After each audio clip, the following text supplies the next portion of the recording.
ഭാഗവത പുരാണത്തിൽ എന്തിനാണ് കുചേലൻ എന്ന ഒരു കഥാപാത്രത്തെ ഭാഗവതം നമ്മൾക്കായി സമ്മാനിച്ചത്?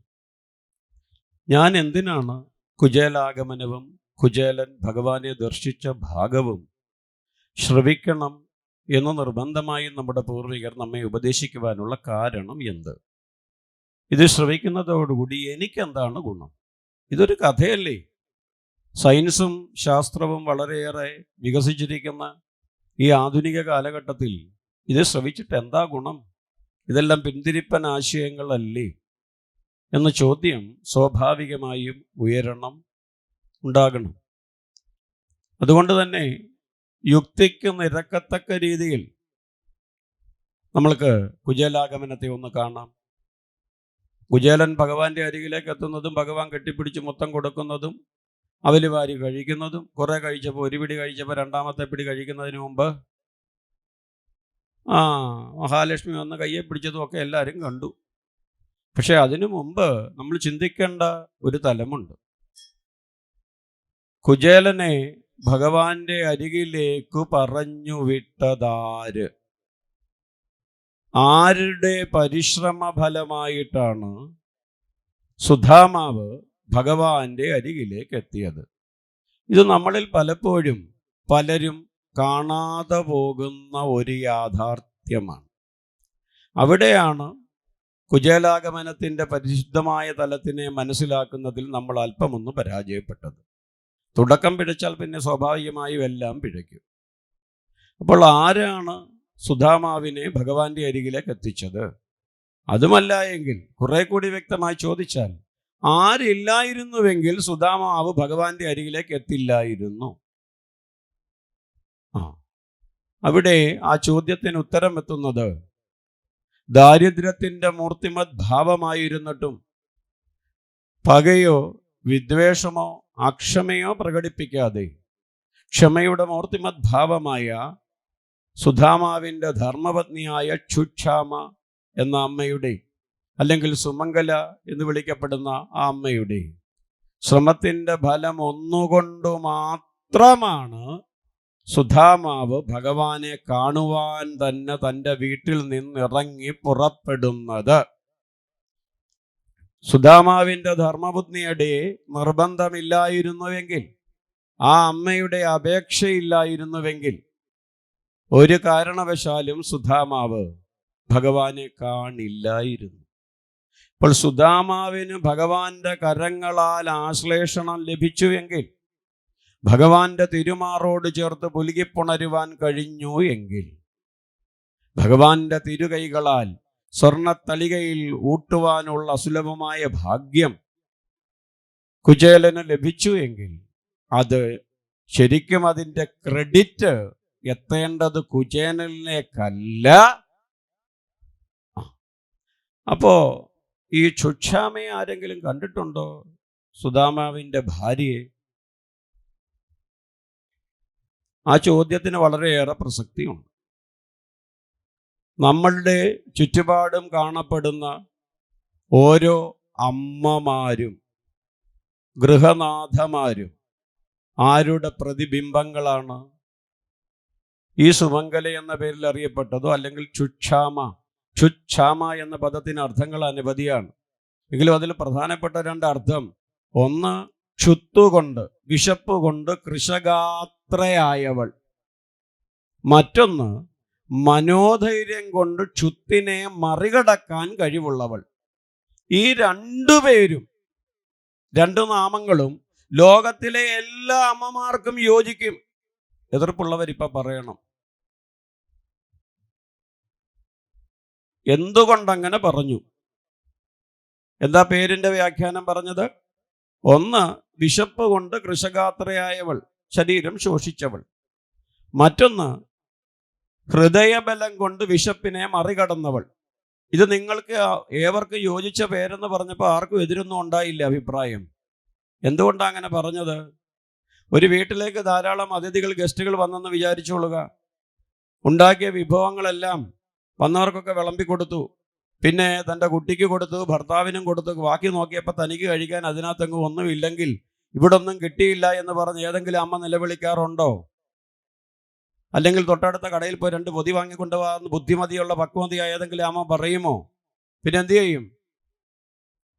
സ്വയം അല്പം ജലം കുടിച്ചു, അല്ലെങ്കിൽ പിന്നീടാകട്ടെ. തന്നെയുമല്ല, താൻ തയ്യാറാക്കിയ വിഭവം സന്തോഷത്തോടു കൂടി വന്ന അതിഥികൾ കഴിച്ചു എന്ന സന്തോഷം ആ അമ്മയുടെ വിശപ്പിനെ എന്തു ചെയ്യും?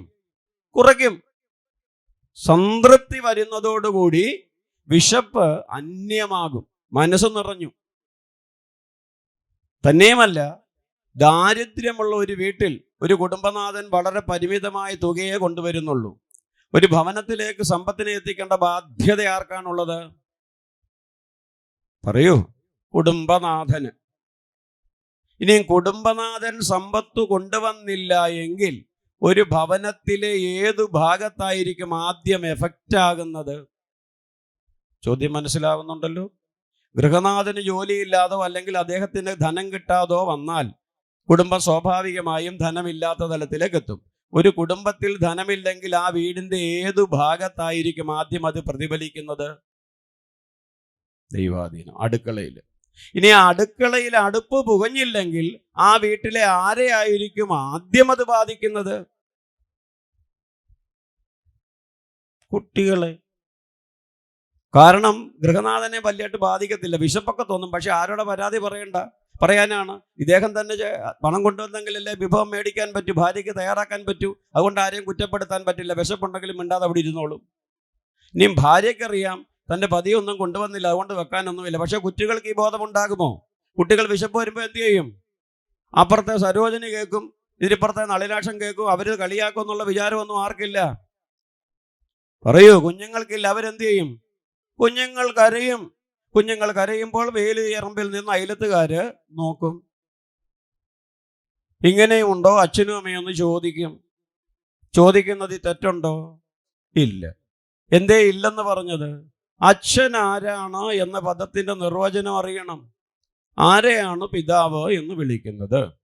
പിതാവ് എന്ന പദവിക്കൊരാൾ യോഗ്യനാകുന്നത് എപ്പോൾ? നമ്മൾ ധരിച്ചു വച്ചിരിക്കുന്നത് ജന്മം കൊടുത്തത് കൊണ്ട് ഒരാൾ പിതാവാകും. തെറ്റ്. ജന്മം കൊടുത്തത് കൊണ്ട് ഒരാൾ പിതാവുമാകില്ല.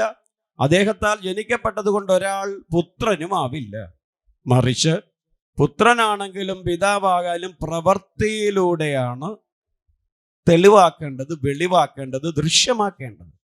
അതുകൊണ്ട് തന്നെ പിതാവിൻ്റെ ക്ലാരിഫിക്കേഷൻ പറയുന്നുണ്ട്. സ്വന്തം സന്തതി തൻ്റെ കാലിൽ നിൽക്കാൻ കഴിയുന്നതുവരെ അവൻ ആവശ്യമുള്ള അന്നവും വസ്ത്രവും ഭൗതിക സാഹചര്യവും സമൂഹത്തിന് ഗുണപ്രദമായ രീതിയിൽ എത്തിക്കത്തക്ക തലത്തിലേക്ക് അവനെ നേരായ പാതയിലേക്ക് എത്തിക്കുന്ന വ്യക്തിയെ വിളിക്കുന്ന പേരാണ് പിതാവ്. അപ്പൊ അമ്മയോ? സ്വന്തം സന്തതി തൻ്റെ കാലിൽ നിൽക്കുന്നത് വരെ ആവശ്യമുള്ള അന്നവും വസ്ത്രവും ഭൗതിക സാഹചര്യവും കൊടുത്തുകൊണ്ട് സൽബുദ്ധിയുടെ മൂർത്തിമത് ഭാവത്തിലേക്ക് എത്തിക്കുന്ന ചൈതന്യത്തെ വിളിക്കുന്ന പേരാണ് അമ്മ. അപ്പോൾ ഒരാൾ ജന്മം കൊടുത്തുകൊണ്ട് ആരും ആരുടെയും അമ്മയാകുന്നില്ല. മറിച്ച് പക്വത എത്തുന്നത് വരെ അവരെ നേരായ മാർഗത്തിൽ നയിക്കുമ്പോൾ മാത്രമേ പിതാവും മാതാവും ആകുന്നുള്ളൂ. അപ്പോൾ സ്വാഭാവികമായും അയലത്തുകാർ ചിരിക്കുന്നതിൽ തെറ്റില്ല. ഇനിയും കുട്ടികൾ കരഞ്ഞു കഴിയുമ്പോൾ സ്വാഭാവികമായും ഒരു കുട്ടി കരഞ്ഞാൽ ആ വീട്ടിലെ അമ്മയാണോ ആദ്യം ബാധിക്കുന്നത്, അച്ഛനെയാണോ? എന്തേ? വിശപ്പുള്ള കുട്ടികൾ അല്ലെങ്കിൽ കുട്ടികൾക്ക് ഒരു കാര്യം നേടണമെങ്കിൽ ആദ്യം അവരാരെ സമീപിക്കും? എന്തേ അച്ഛൻ്റെ അരികിലേക്ക് പോവാത്തത്? അവർക്കറിയാം അച്ഛനേക്കാൾ വേഗത്തിൽ, അച്ഛൻ്റെ മനസ്സിനേക്കാൾ വേഗത്തിൽ ഹൈജാക്ക് ചെയ്യാൻ തങ്ങൾക്ക് പറ്റുന്ന മനസ്സാണ് ആരുടേത്? തങ്ങൾ ചില പൊടിക്കൈകളൊക്കെ എടുത്ത് നമ്മുടെ കുഞ്ഞുങ്ങൾക്കൊന്നും കഴിവില്ലെന്ന് ആരാ പറഞ്ഞു? നമ്മളെ വിറ്റ കാശ് എവിടെ ഉണ്ട്? അച്ഛനെ എങ്ങനെ കൈക്കലാക്കാം? അമ്മയെ അതിൽ വേഗത്തിൽ എപ്രകാരം തൻ്റെ നിയന്ത്രണത്തിലേക്ക് എത്തിക്കാം? ഇനി അച്ഛൻ നേരിട്ട് താനൊരാഗ്രഹം പറഞ്ഞാൽ അതിനെ റിജക്റ്റ് ചെയ്യും. എന്നാൽ അമ്മയുടെ സഹായത്തോടു കൂടി അച്ഛനിലേക്ക് എത്തിയാൽ തൻ്റെ ഏത് ഇച്ഛകളും നിറവേറ്റാമെന്ന് കൃത്യമായ ബോധമുള്ളവരാണ് നമ്മുടെ കുഞ്ഞുങ്ങൾ. അതുകൊണ്ട് തന്നെ കുട്ടിക്കൊരു കാര്യം സാധിക്കണമെന്നുണ്ടെങ്കിൽ അച്ഛനേക്കാൾ മുമ്പേ കുട്ടി സമീപിക്കുന്ന ആരെയായിരിക്കും? അമ്മയെ സമീപിച്ചാൽ അമ്മ അച്ഛൻ്റെ സമയവും സന്ദർഭവും സൽസ്വഭാവവും പ്രഷറിൻ്റെയും ഹൃദയമിടിപ്പിൻ്റെയും ഒക്കെ നോർമലായിട്ടുള്ള സമയം നോക്കി അച്ഛൻ്റെ മുമ്പിലേക്ക് ഇത് സമർപ്പിക്കും. അച്ഛനെ കൊണ്ട് എങ്ങനെങ്കിലും ഒക്കെ പറഞ്ഞ് സാധിക്കുമെന്ന് ആർക്കറിയാം? കുട്ടിക്കറിയാം. മറിച്ച് അച്ഛൻ വിശന്നിരിക്കുമ്പോൾ എനിക്ക് വിശക്കുന്നെന്ന് പറയാൻ കൊട്ടിയെന്നാൽ ഒരു പക്ഷേ അച്ഛൻ എങ്ങനെയായിരിക്കും പ്രതികരിക്കുമെന്ന് പറയാൻ പറ്റത്തില്ല. പറഞ്ഞു വന്നത്, തൻ്റെ ഭർത്താവിന് നാളെ ജോലിയില്ല, അല്ലെങ്കിൽ ഇനി ഒരാഴ്ചത്തേക്ക് ജോലിയില്ല എന്ന ബോധം വരുമ്പോൾ അവിടെ ഇടങ്ങഴി അരിയുണ്ടെങ്കിൽ ബുദ്ധിമതിയായ അമ്മ ഇടങ്ങഴി അരിയിട്ട് വെക്കുമോ വെക്കില്ലയോ? വെക്കില്ല. പിന്നെ എന്തു ചെയ്യും? അതിൽ നിന്ന് ഭൂരിഭാഗവും എടുത്ത് മാറ്റി വെച്ചിട്ട് ഒരു പക്ഷേ തൻ്റെ സന്തതിക്കോ തൻ്റെ പതിക്കോ ആവശ്യമുള്ളത് മാത്രം എടുത്തു വെക്കും. പിന്നെ അല്പം കഞ്ഞിവെള്ളം കുടിച്ചെങ്കിൽ കുടിച്ചത്, ഇല്ലെങ്കിൽ അതും വേണ്ട, കാരണം അത് നാളെ തൻ്റെ സന്തതിക്ക് കൊടുക്കാം. അതുകൊണ്ട് തന്നെയാണ് പറഞ്ഞത്, വിശപ്പ് കൊണ്ട് കൃതഗാത്രയായി മാറാൻ സാധ്യതയുള്ളവരാണ് ആത്മാർത്ഥതയുള്ള ഓരോ അമ്മമാരും. ഞാൻ കഴിച്ചില്ലെങ്കിലും മറ്റുള്ളവർക്ക് കൊടുക്കണം, കാരണം ഞാൻ അമ്മയാണ്. അമ്മ എന്നത് പകർന്നു കൊടുക്കുന്നതിൻ്റെ മൂർത്തിമത് ഭാവമാണ്. അന്നവും സ്നേഹവും അറിവും പകർന്നു കൊടുക്കുന്നതാരോ അതമ്മ. ഇനിയും നേരത്തെ സൂചിപ്പിച്ചതുപോലെ, എനിക്കൊന്നും കിട്ടിയില്ലെങ്കിലും ആ ഭവനത്തിൽ പരാതി പറയാത്ത ഭർത്താവിന് കിട്ടിയില്ല, ഭർത്താവ് ആരെ വിളിച്ചു പറയും? എന്തിയേടി ചോറൊന്നും കിട്ടിയില്ലല്ലോ, എന്താ പാടി? പക്ഷെ ഭാര്യ ആരോടെ പറയും? പറയാൻ പറ്റുമോ? കാരണം ആരാ ഇത് തയ്യാറാക്കിയത്? ഞാൻ തന്നെയാണ്. പകർന്നു കൊടുത്തതും ആര് തന്നെയാണ്? ഞാൻ തന്നെയാണ്. പിന്നെ കിട്ടിയില്ലെന്ന് ഞാൻ ആരോടാ പരാതി പറയേണ്ടത്? അതുകൊണ്ട് അതാണ് പറഞ്ഞത്, വിശപ്പിനെ ഹൃദയബലം കൊണ്ട് മറികടന്നവൾ. ഇപ്പം ഈ രണ്ട് പദവും യോജിക്കുന്നതാണോ അല്ലയോ നിങ്ങൾ തീരുമാനിച്ചോളുക. ഏതായാലും സൂചിപ്പിച്ചു എന്ന് മാത്രം. ഏതായാലും ഇതായിരുന്നു ക്ഷുക്ഷാമ അല്ലെങ്കിൽ സുമംഗല. സുമംഗല എന്ന് പറഞ്ഞാൽ ഭർതൃമതി എന്നതാണ് വാക്കിൻ്റെ അർത്ഥം. ഇവിടെ സുധാമാവിൻ്റെ ജന്മം കൊണ്ട് അദ്ദേഹം സ്വീകരിച്ച തൊഴിൽ പുരോഹിത വൃത്തിയായിരുന്നു. പുരോഹിത വൃത്തിയിൽ മറ്റുള്ളവരെ വഞ്ചിക്കാതെ ആർഭാടരഹിതമായി തൻ്റെ അറിവിനെ യഥാരീതി വിനിയോഗിച്ച് പൂജ ചെയ്യുന്നതിനാലും ആർഭാടം മറ്റുള്ളവരെ അപേക്ഷിച്ച് വളരെ കുറവായിരുന്നതിനാലും ഇദ്ദേഹത്തെ അധികം ആളുകൾ പൂജയ്ക്ക് വിളിക്കാറില്ലായിരുന്നു. സമയക്കുറവുകൊണ്ട് ഞാൻ അതിൻ്റെ ഡീറ്റെയിൽസിലേക്ക് പോകുന്നില്ല, തൽക്കാലം അങ്ങനെ മനസ്സിലാക്കുക. വിളിക്കാറില്ലായിരുന്നു. ഇദ്ദേഹത്തിനെ ആരും പൂജയ്ക്ക് വിളിക്കാതായതോടുകൂടി ഇദ്ദേഹത്തിൻ്റെ കയ്യിൽ ദക്ഷിണ കിട്ടാതായി. ദക്ഷിണ കിട്ടാതായതോടുകൂടി കുടുംബത്തിൻ്റെ വരുമാനം നിലച്ചു.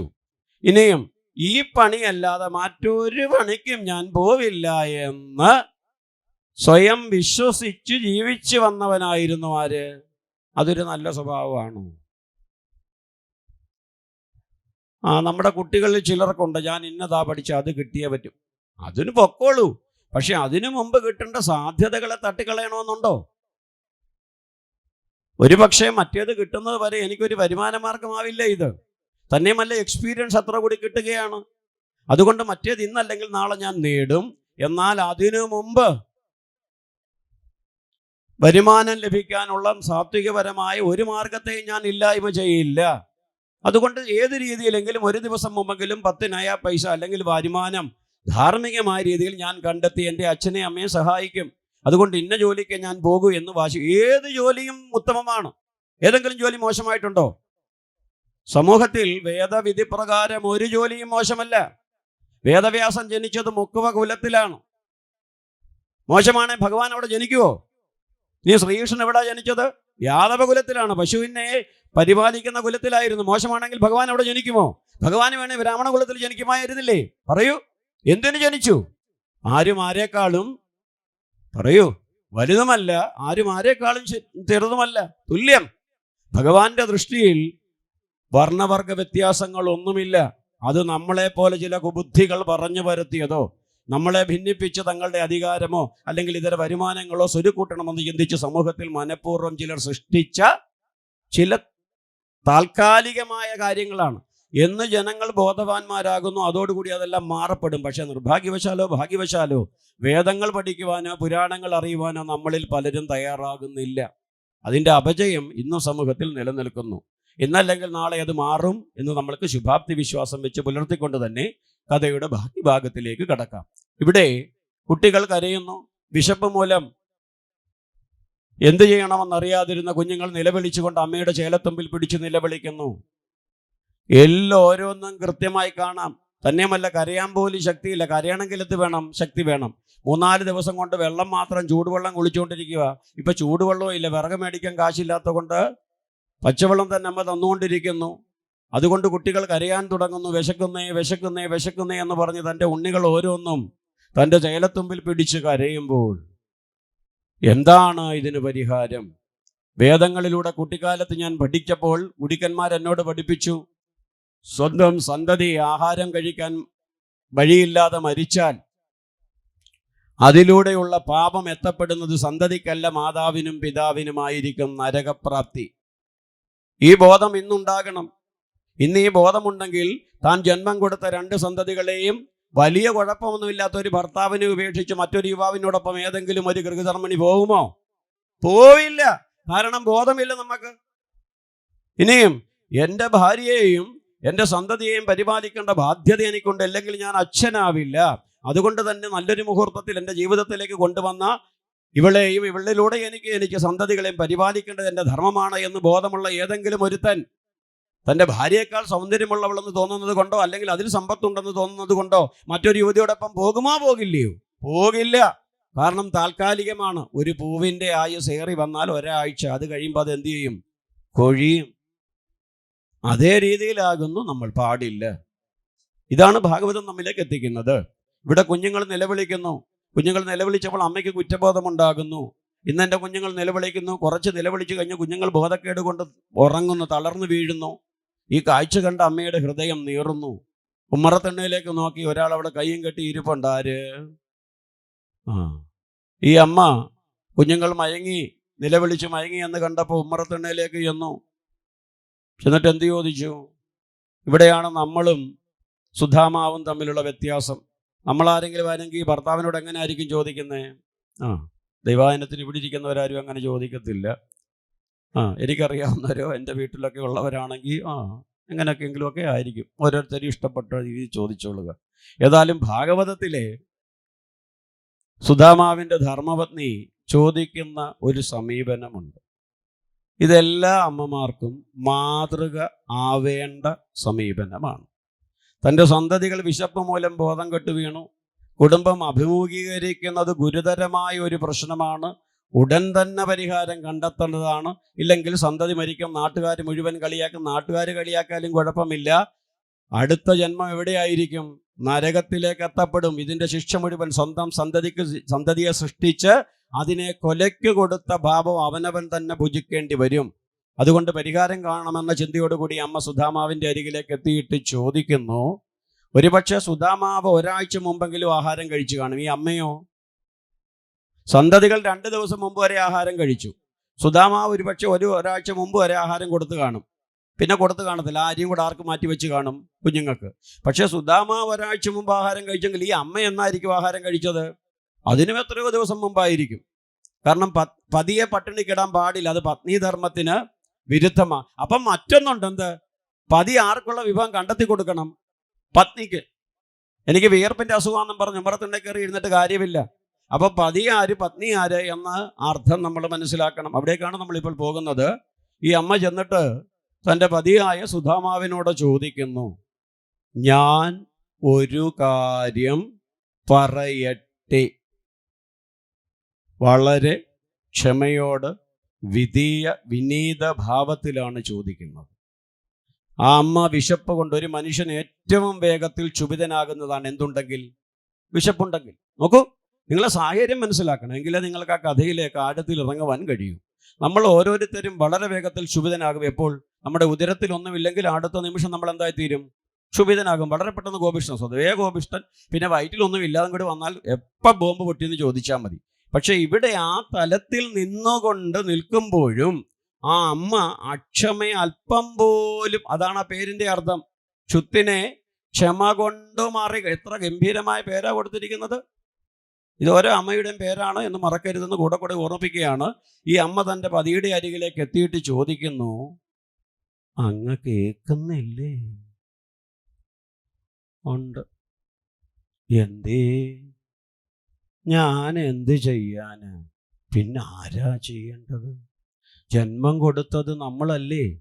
ജന്മം കൊടുത്തവൻ തന്നെ എന്തു കൊടുക്കണം? അന്നവും വസ്ത്രവും അറിവും. ഇല്ലെങ്കിൽ പിതാവാകില്ലെന്ന് എന്നേക്കാൾ കൂടുതൽ വേദം പഠിച്ചവനാണങ്ങ്, ശാസ്ത്രം പഠിച്ചവനാണ്, ലോക പരിചയമുള്ളവനാണങ്ങ്. ഈ പരിസരത്തുള്ള ഭവനങ്ങളിലെ സന്തതികൾ അവരുടെ മാതാപിതാക്കൾ എപ്രകാരമാണ് പരിപാലിക്കുന്നത് എന്നേക്കാൾ കൂടുതൽ പല ഭവനത്തിലും പോയി കണ്ടിട്ടുള്ളവനാണങ്ങ്. അങ്ങക്ക് അറിയാൻ വയ്യാഞ്ഞിട്ടല്ല. പിന്നെ എന്താണ് ഇതിൻ്റെ പരിഹാരം? പറയൂ. എന്താണ് അങ്ങയുടെ ലക്ഷ്യം? ഞാൻ എന്ത് ചെയ്യാനാ, നീ എന്താ പറയുന്നത്, എന്നെ ആരും പൂജയ്ക്ക് വിളിക്കുന്നില്ല, അതുകൊണ്ട് ഞാൻ എന്ത് ചെയ്യും എന്ന് ചോദിക്കുമ്പോൾ അമ്മ പറയുന്നു, ഈ സന്തതികൾ വിശപ്പ് മൂലം മരിച്ചാൽ നമ്മൾ അതിലൂടെ നേടുന്നത് എന്തായിരിക്കും? മാലോകരുടെ പരിഹാസത്തിന് പാത്രീഭൂതരാകും, അത് പോകട്ടെ, പക്ഷെ ഈശ്വരൻ്റെ മുമ്പിൽ കുറ്റവാളിയാവില്ലേ? നരകപ്രാപ്തിയിലേക്ക് എത്തുകയില്ലേ? അറിഞ്ഞുകൊണ്ട് ഈ മഹാപാപം ചെയ്യാമോ ചെയ്യാമോ ചെയ്യാമോ എന്ന് ഓരോന്നോരോന്ന് ചോദിക്കുമ്പോഴും തൻ്റെ കർത്തവ്യബോധത്തിൽ നിന്ന് എനിക്കൊന്നും അറിഞ്ഞുകൂടാ, ഞാനെന്ത് ചെയ്യണമെന്ന് നമ്മളിൽ പലരും ചോദിക്കുന്ന ചോദ്യം ആര് ചോദിക്കുന്നു? സുധാമാവ് വീണ്ടും വീണ്ടും ചോദിക്കുന്നു. ഇദ്ദേഹം ഇത് കാണാതെ പഠിച്ചു വെച്ചിരിക്കുകയാണ്. ഇതിനുള്ള മറുമാർഗം താൻ തന്നെ കണ്ടെത്തണം എന്ന് ബുദ്ധിമതിയായ അമ്മയ്ക്ക് മനസ്സിലാകുന്നു. ക്രോധം കൊണ്ടോ ശകാരം കൊണ്ടോ വഴക്കുകൊണ്ടോ സുധാമാവിൽ മാറ്റം സൃഷ്ടിക്കുവാൻ കഴിയുകയില്ല. അതിനേക്കാൾ ഏറ്റവും ഉത്തമമായിട്ടുള്ള മാർഗം ലോകത്തിൽ ഏതൊരുത്തനെയും നിയന്ത്രിക്കുവാനും കീഴ്പ്പെടുത്തുവാനും ഏതവസരത്തിലും ഉപയോഗിക്കാൻ കഴിയുന്നതൊന്നേ ഉള്ളൂ. എന്ത്? സ്നേഹത്തിൽ അധിഷ്ഠിതമായ ക്ഷമ, അല്ലെങ്കിൽ ക്ഷമയാൽ മിശ്രണം ചെയ്യപ്പെട്ട സ്നേഹം. നോക്കൂ, അതിൻ്റെ പ്രാക്ടിക്കൽ രൂപം, ദൃശ്യരൂപമാണ് നമ്മൾ ഇനിയും കാണാൻ പോകുന്നത്. അമ്മ സുധാമാവിനോട് ചോദിക്കുന്നു, അങ്ങനെയെങ്കിൽ ഞാൻ ഒരു കാര്യം അങ്ങയോട് പറയട്ടെ. അതിനകത്തെന്തോ ഇതിനകത്ത് ഇത്ര വലിയ കാര്യം? ഈ വാക്കിന് എന്തെങ്കിലും പ്രാധാന്യമുണ്ടോ?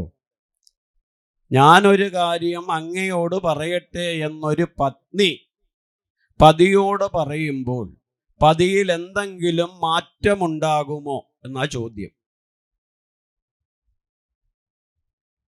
ഉണ്ടാവും. എന്തു മാറ്റമുണ്ടാകും? നേരെ മറിച്ച്, മനുഷ്യ ഉടനെ തന്നെ പൊക്കണം, ജനാർദ്ദനെ കണ്ടോണം, ഇല്ല താൻ വിവരം അറിയും എന്നായിരുന്നു സുക്ഷാമ പറഞ്ഞിരുന്നതെങ്കിൽ ഇങ്ങനെ ആയിരിക്കും പ്രതികരിക്കുന്ന? സ്വതവേ വിശപ്പിലിരിക്കുക.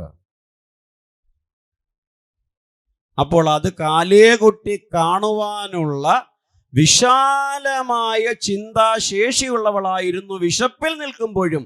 ആര്? ഗൃഹനാഥ. സുക്ഷാമ ഞാനാണെന്ന് മറക്കരുത്. എൻ്റെ കുടുംബത്തിലെത്താൻ സാധ്യതയുള്ളൊരു സാഹചര്യത്തെ ഞാൻ എപ്രകാരം മറികടക്കണം, അതിനു വേണ്ടിയിട്ടാണ് ഭാഗവതം ഈ കഥ പറയുന്നത് എന്നും മറക്കരുത്. ആ ചിന്ത മനസ്സിൽ വെച്ചുകൊണ്ട് വേണം എന്നോടൊപ്പം സഞ്ചരിക്കുവാൻ. എങ്കിലേ നമ്മൾ ആ സുക്ഷാമയെ കാണുകയുള്ളൂ, അറിയുകയുള്ളൂ. അതുകൊണ്ട് തന്നെ ഇവിടെ അമ്മ പറയുന്നു, ഞാൻ ഒരു കാര്യം പറയട്ടെ. നമ്മൾ ക്ഷേത്രത്തിലൊക്കെ, ഇപ്പം ഇവിടെ ക്ഷേത്രത്തിൽ തന്നെ ഇതിന് പുനരുദ്ധാരണം നടത്തുമ്പോൾ, പുനരുദ്ധാരണം നടത്താൻ തീരുമാനിക്കുന്നതിന് മുമ്പ് ഭഗവാന്റെ അനുജ്ഞ വാങ്ങും. അങ്ങനെ ഒരു ചടങ്ങുണ്ട് തന്ത്രവിദ്യാ രീതിയിൽ, തന്ത്രത്തിൽ. എന്തിനാ അങ്ങനെ വാങ്ങുന്നത്? ഭഗവാനെ ഇവിടുത്തെ നിലവിലെ സാഹചര്യം മോശമായി, ക്ഷേത്രം 6 വർഷത്തിന് മുമ്പുള്ള തലമല്ല ഇത്, വളരെ ഐശ്വര്യകരമായ മാറ്റം വന്നു. ഭഗവാനെ അങ്ങയുടെ ക്ഷേത്രം പുതുക്കി പണിഞ്ഞ് കൂടുതൽ വിപുലമാക്കുകയാണ്. അതുകൊണ്ട് അങ്ങ് 5 വർഷത്തിനുള്ളിലോ അല്ലെങ്കിൽ 3 വർഷത്തിനുള്ളിലോ അല്ലെങ്കിൽ 1 വർഷത്തിനുള്ളിലോ ഞങ്ങൾ ഇത് യഥാരീതി പണിത് അങ്ങയുടെ തൃപ്പാദങ്ങളിൽ തന്നെ സമർപ്പിക്കാം. അതുകൊണ്ട് ആ പ്രവൃത്തി വളരെ വേഗത്തിൽ നടക്കുവാനും മംഗളകരമായ രീതിയിൽ പൂർത്തീകരിക്കുവാനും, ആ പ്രവൃത്തിയുടെ കാലഘട്ടങ്ങളിൽ എന്തെങ്കിലും അസ്വാരസ്യങ്ങൾ ഉണ്ടായാൽ ഞങ്ങളോട് കോപിക്കാതെ ഞങ്ങളെ പിന്തുണയ്ക്കുവാനും അവിടുത്തെ കൃപാകടാക്ഷം ഉണ്ടാകണമേ എന്ന പെർമിഷൻ. ഇതാണ് അനുജ്ഞ. ഈ അനുജ്ഞ കേവലം ക്ഷേത്രത്തിൽ നടന്നാൽ പോരാ. എവിടെ നടക്കണം? ഭവനത്തിൽ. ഇത് നടക്കുമോ ഇല്ലയോ? ഇപ്പം നമ്മൾ കുചേലിനെ തൽക്കാലം വിട്ടേക്കുക. നിങ്ങളുടെ കൂട്ടുകാരിയുടെ മോടെ കല്യാണം അല്ലെങ്കിൽ കൂട്ടുകാരൻ്റെ മോൻ്റെ കല്യാണം, ആ കൂട്ടുകാരിയുടെ മോടെ കല്യാണം ആകുമ്പോൾ സ്വാഭാവികമായും നിങ്ങൾ മറ്റുള്ളവരോട് ചോദിക്കും, ഇത്രാം തീയതി ഇന്ന ദിവസം ഇന്നിടത്തെ സുമംഗലയുടെ മോടെ കല്യാണം അല്ലയോ? അതെ അതെ അതെ. അപ്പോൾ കൂട്ടുകാരി പറയും, ഞാൻ കല്യാണത്തിന് പോകാൻ വേണ്ടി പുതിയ സാരി വാങ്ങിയിട്ടുണ്ട്. കൂട്ടുകാരി സാരി പുതിയത് വാങ്ങിയെന്ന് പറയുമ്പോൾ എനിക്കും എന്ത് തോന്നും? എനിക്ക് ഒന്ന് മേടിച്ചാൽ കൊള്ളാം. എൻ്റെ കയ്യിലാണെങ്കിൽ പൈസയിൽ ജോലിയില്ല, പക്ഷേ കൂട്ടുകാരിക്ക് ജോലിയുണ്ട്, എനിക്ക് ജോലിയില്ല. പക്ഷേ എനിക്ക് ജോലിയില്ലാത്തത് കൊണ്ട് സാരി ഉടുക്കണമെന്നുള്ള ആഗ്രഹം എനിക്ക് ഉപേക്ഷിക്കുവാനും മനസ്സില്ല. അപ്പം ഞാൻ എന്ത് ചെയ്യും? എനിക്ക് സാരി വാങ്ങണമെങ്കിൽ ആരെ അനുഗ്രഹിക്കണം? ആര് കനിയണം? എൻ്റെ പതി. അപ്പം ഞാൻ എന്ത് ചെയ്യും? രാവിലെ ജോലിക്ക് പോയിരിക്കുന്ന ഭർത്താവ് വൈകിട്ട് കയറി വരുമ്പോൾ, മനുഷ്യ നാളെ കല്യാണം, ആ മര്യാദയ്ക്കെന്ന് പറയുമോ? അതുവരെ അല്പം ക്രോധത്തോടു കൂടിയിരുന്നെങ്കിലും ജോലി കഴിഞ്ഞ് വരുമ്പോൾ ഇദ്ദേഹത്തിന് ഇഷ്ടം പരിപ്പോടെ അല്ലെങ്കിൽ എന്തെങ്കിലും ചായയാ അതൊക്കെ തയ്യാറാക്കി വെച്ച് ഭൂമുഖവാതുക്കൽ നിൽക്കും.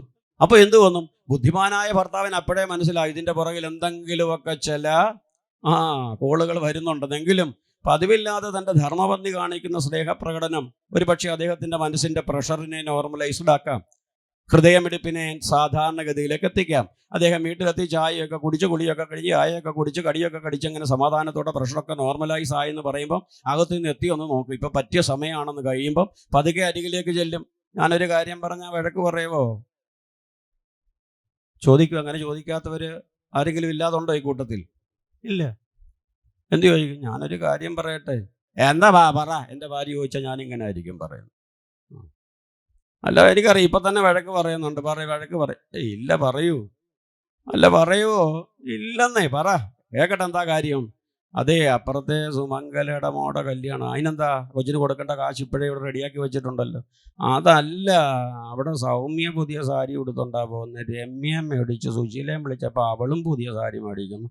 കൂട്ടത്തിൽ ഞാൻ മാത്രമേ ഉള്ളൂ പഴയ സാരി. എനിക്കൊരു സാരി. കറണ്ട് ചാർജ് കൊടുത്തിട്ടില്ല, വാട്ടർ ബില്ല് അടച്ചിട്ടില്ല, അമ്മയ്ക്ക് മരുന്ന് മേടിച്ചിട്ടില്ല, കൊച്ചിൻ്റെ ട്യൂഷൻ ഫീസ് കൊടുത്തിട്ടില്ല, 5 പൈസയില്ല. നിനക്കറിയാമല്ലോ പരിമിതമായ ശമ്പളം. അപ്പുറത്തെ വീട്ടിലെ സുമംഗലയുടെ മോടെ കല്യാണം ഒന്നും പറയും ശമ്പളമൊന്നും കൂടുതൽ കിട്ടത്തില്ല, കൃത്യമായിട്ടുള്ളത് കിട്ടും. അതുകൊണ്ട് നടക്കില്ല. അല്ലേ, എനിക്കറിയാം നിങ്ങളിങ്ങനെ പറയത്തുള്ളൂ. അവർക്ക് ശമ്പളമുണ്ട്, എനിക്ക് ശമ്പളം. നോക്കൂ, അടുത്ത രീതിയിലേക്ക് നമ്മൾ മാറും. ചുരുക്കത്തിൽ ഞാൻ പറയേണ്ട അനുഭവ സമ്പത്തുള്ളത് കൊണ്ട് അതിലേക്ക് പറഞ്ഞ് അധികം സമയം കളയണ്ട. നിങ്ങൾ എന്ത് ചെയ്യും? നമ്മൾ എന്ത് ചെയ്യും? കറക്കിയെടുത്ത് അറ്റകൈ പ്രയോഗത്തിലൂടെ അവസാനം ശരി നോക്കട്ടെ, സമാധാനിക്കുക, കരയാതെ അവിടെ ഇരിക്കുക, ഞാൻ നോക്കട്ടെ, എന്തെങ്കിലും ഒരു പരുവുണ്ടേ നോക്കാം, മതി, അത്രയും ഒന്ന് പറഞ്ഞു കിട്ടിയാൽ രക്ഷപ്പെട്ടു. ഇവിടെ നമ്മൾ പറയുമ്പോൾ നിസ്സാരമാണ്. ഒരാളുടെ മനസ്സിൽ സ്നേഹമസൃണമായ സമീപനത്തിലൂടെ മറ്റൊരാൾക്ക് പറയും മാറ്റം വരുത്താൻ കഴിയുമോ? കഴിയില്ലയോ? കഴിയും. ഇതാണ് കാട്ടിത്തരുന്നതേ. അതൊരു കുടുംബത്തിലാണെങ്കിൽ വളരെ വേഗത്തിൽ കഴിയും. കാരണം പതിയുടെ വിഷമവും സങ്കടവും മനസ്സിലാക്കുന്നവളായിരിക്കണം ആര്? പത്നി. കേവലം താലി കെട്ടിയ കൊണ്ട്, താലി ചാർത്തിയത് കൊണ്ട് ആരും പത്നി ആവില്ല. പരിപൂർണമായി പതിയെ മനസ്സിലാക്കിയവളാരു? അവൾ പത്നി. പത്നിയെ പരിപൂർണമായി മനസ്സിലാക്കിയവളാരു? അവൾ. അതുകൊണ്ട് തന്നെ കുചേലാഗമനത്തിൽ ഞാൻ പറയുന്നു, 2 അമ്മമാരെയാണ് നമ്മൾ ആദ്യം ശ്രദ്ധിക്കേണ്ടത്. ഒന്ന്, കൊടും ദാരിദ്ര്യത്തിൽ നിന്ന ഒരമ്മ. ഇനി മറ്റൊരമ്മയെ നമ്മൾ ഒടുക്കം കാണും, അപ്പോഴേക്ക് അവിടേക്ക് കടക്കാം. ഇപ്പൊ നോക്കുക, ആദ്യത്തെ അമ്മയെ നമ്മൾ പരിചയപ്പെട്ടു, സുമംഗല അല്ലെങ്കിൽ ചുക്ഷാമ. ഈ അമ്മ സുധാമാവിനോട് ചോദിക്കുന്നു, ഞാൻ ഒരു കാര്യം പറയട്ടെ. ശരി, പറഞ്ഞോളൂ എന്ന് പറയുന്നു സുധാമാവ്. അപ്പോൾ അമ്മ പറയുന്നു, സമീപത്തിലെ ചില ആളുകൾ ഇന്നലെ കൂടി എന്നോട് പറഞ്ഞു, ജനാർദ്ദനനെ ഒന്ന് മുഖം കാണിച്ചതേ ഉള്ളൂ, അവരുടെ സങ്കടം മുഴുവൻ തീർത്തു. ആര്? ജനാർദ്ദനൻ. എന്താ ജനാർദ്ദനൻ എന്ന് വിളിച്ചത്? ജനങ്ങളിൽ ആർദ്രതയുള്ളവൻ അല്ലെങ്കിൽ സ്നേഹമുള്ളവൻ ആരോ അവൻ. അതാണ് ആ വാക്കിൻ്റെ അർത്ഥം. അത് ഭഗവാന് മാത്രം അവകാശപ്പെട്ട നാമമാണ്.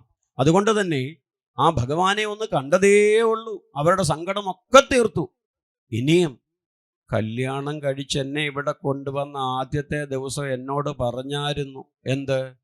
വിവാഹമൊക്കെ കഴിയുമ്പം ആദ്യത്തെ ഒരാഴ്ച ഭാര്യയുടെ മുമ്പിൽ ഭർത്താവ് തൻ്റെ വീരശൂര പരാക്രമം പറയും. ഞാൻ ക്രിക്കറ്റിൽ 1ാമതായിരുന്നു, ഫുട്ബോളിൽ സ്കൂളിലെ ബെസ്റ്റ് പ്ലെയർ ആയിരുന്നു, അങ്ങനെയായിരുന്നു, പാടുമായിരുന്നു. ഭാര്യയെ വിട്ടു കൊടുക്കില്ല. ആദ്യത്തെ 1 മാസം ഇങ്ങനെ പരസ്പരം അവനവനെ പറ്റിയുള്ള പ്രോഗ്രസ് കാർഡായിരിക്കും. ഏതായാലും അന്ന് സുധാമാവും വീരവാദവും ഒക്കെ പറഞ്ഞായിരുന്നു. പറഞ്ഞ കൂട്ടത്തിൽ പറഞ്ഞു, ഞാൻ സ്കൂളിൽ പഠിച്ചപ്പോൾ, ഗുരുകുലത്തിൽ പഠിച്ചപ്പോൾ ആ യാദവകുലജാതനായ കണ്ണൻ്റെ ബെസ്റ്റ് ഫ്രണ്ടായിരുന്നു.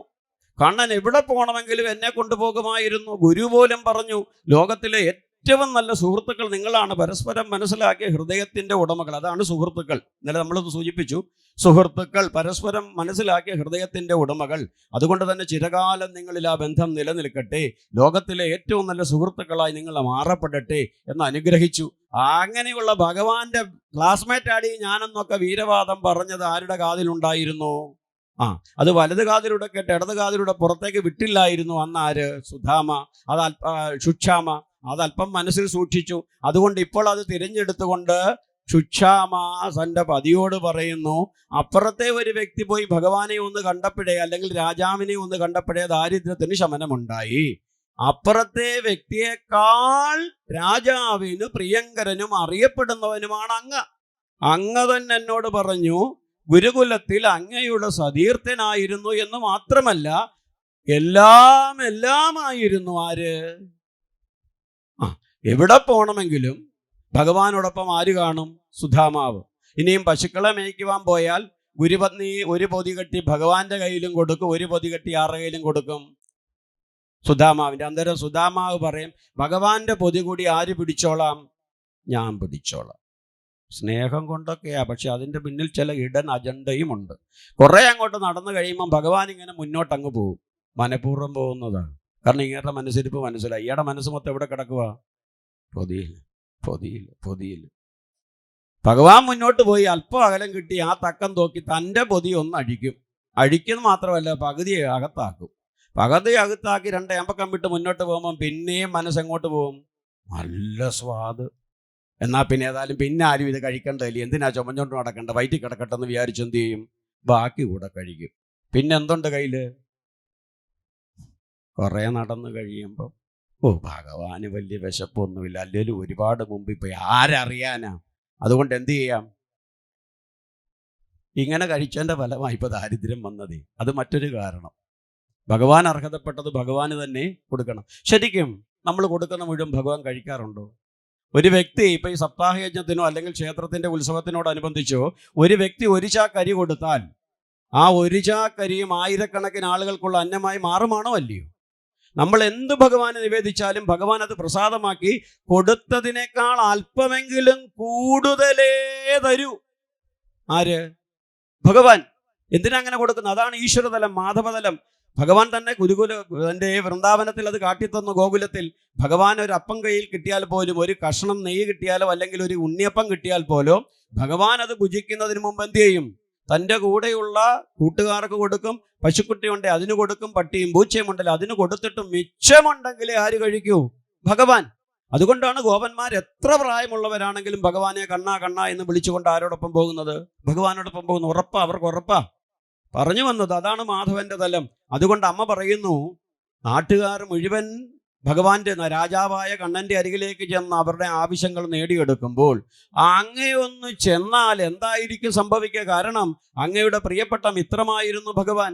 അതുകൊണ്ട് അങ്ങ ഒന്നും പറയേണ്ടി വരില്ല, ഒന്ന് ചെന്ന് കണ്ടാൽ മതി, നമ്മുടെ ദാരിദ്ര്യം തീരും എന്ന് എൻ്റെ മനസ്സെന്നോട് പറയുന്നു.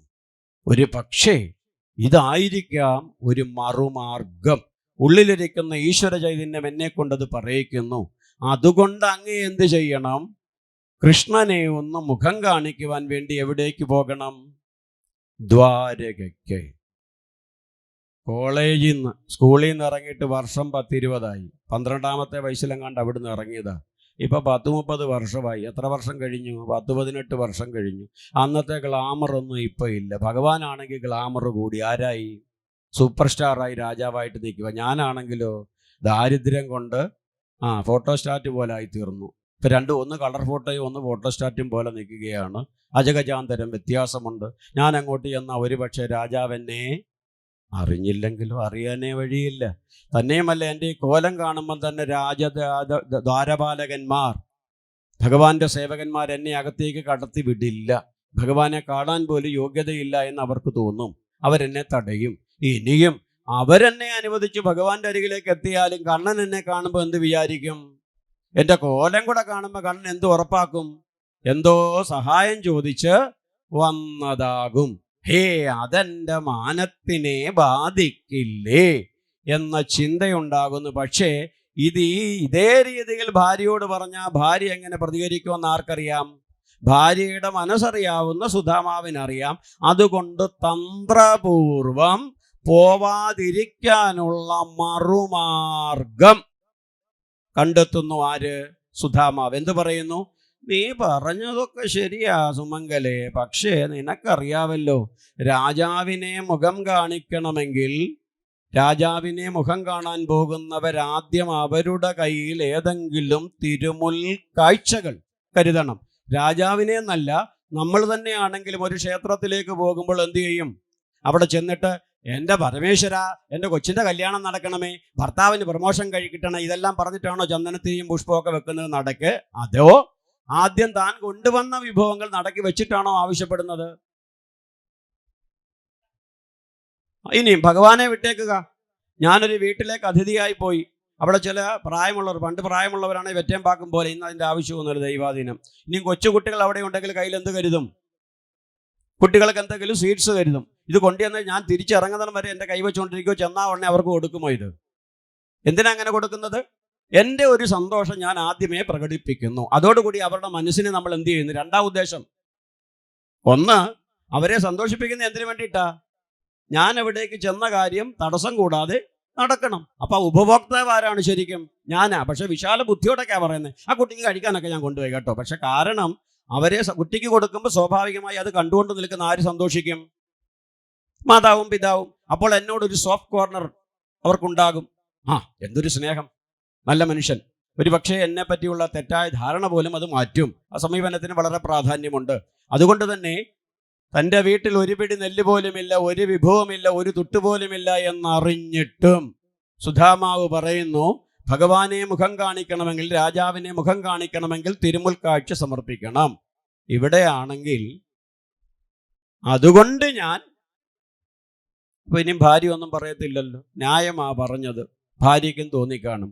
പക്ഷെ അതുകൊണ്ട് ഞാൻ എങ്ങനെ പോകും, പോകാൻ കഴിയില്ല എന്ന് തൻ്റെ പതി പറയുമ്പോൾ അവിടെയും വാശിയല്ല കാട്ടുന്നത്, വൈരാഗ്യമല്ല, അക്ഷമയല്ല. തൻ്റെ പതി ദുരഭിമാനത്തിനടിമയായിരിക്കുകയാണ്. തൻ്റെ പതി ഇങ്ങനെ ഇരുന്നാൽ മരിക്കാൻ പോകുന്നത് തൻ്റെ സന്തതിയാണ്, നരകത്തിലേക്ക് എത്തപ്പെടാൻ പോകുന്നത് താനാണ്. ആ ബോധം തനിക്കുണ്ടാകണം.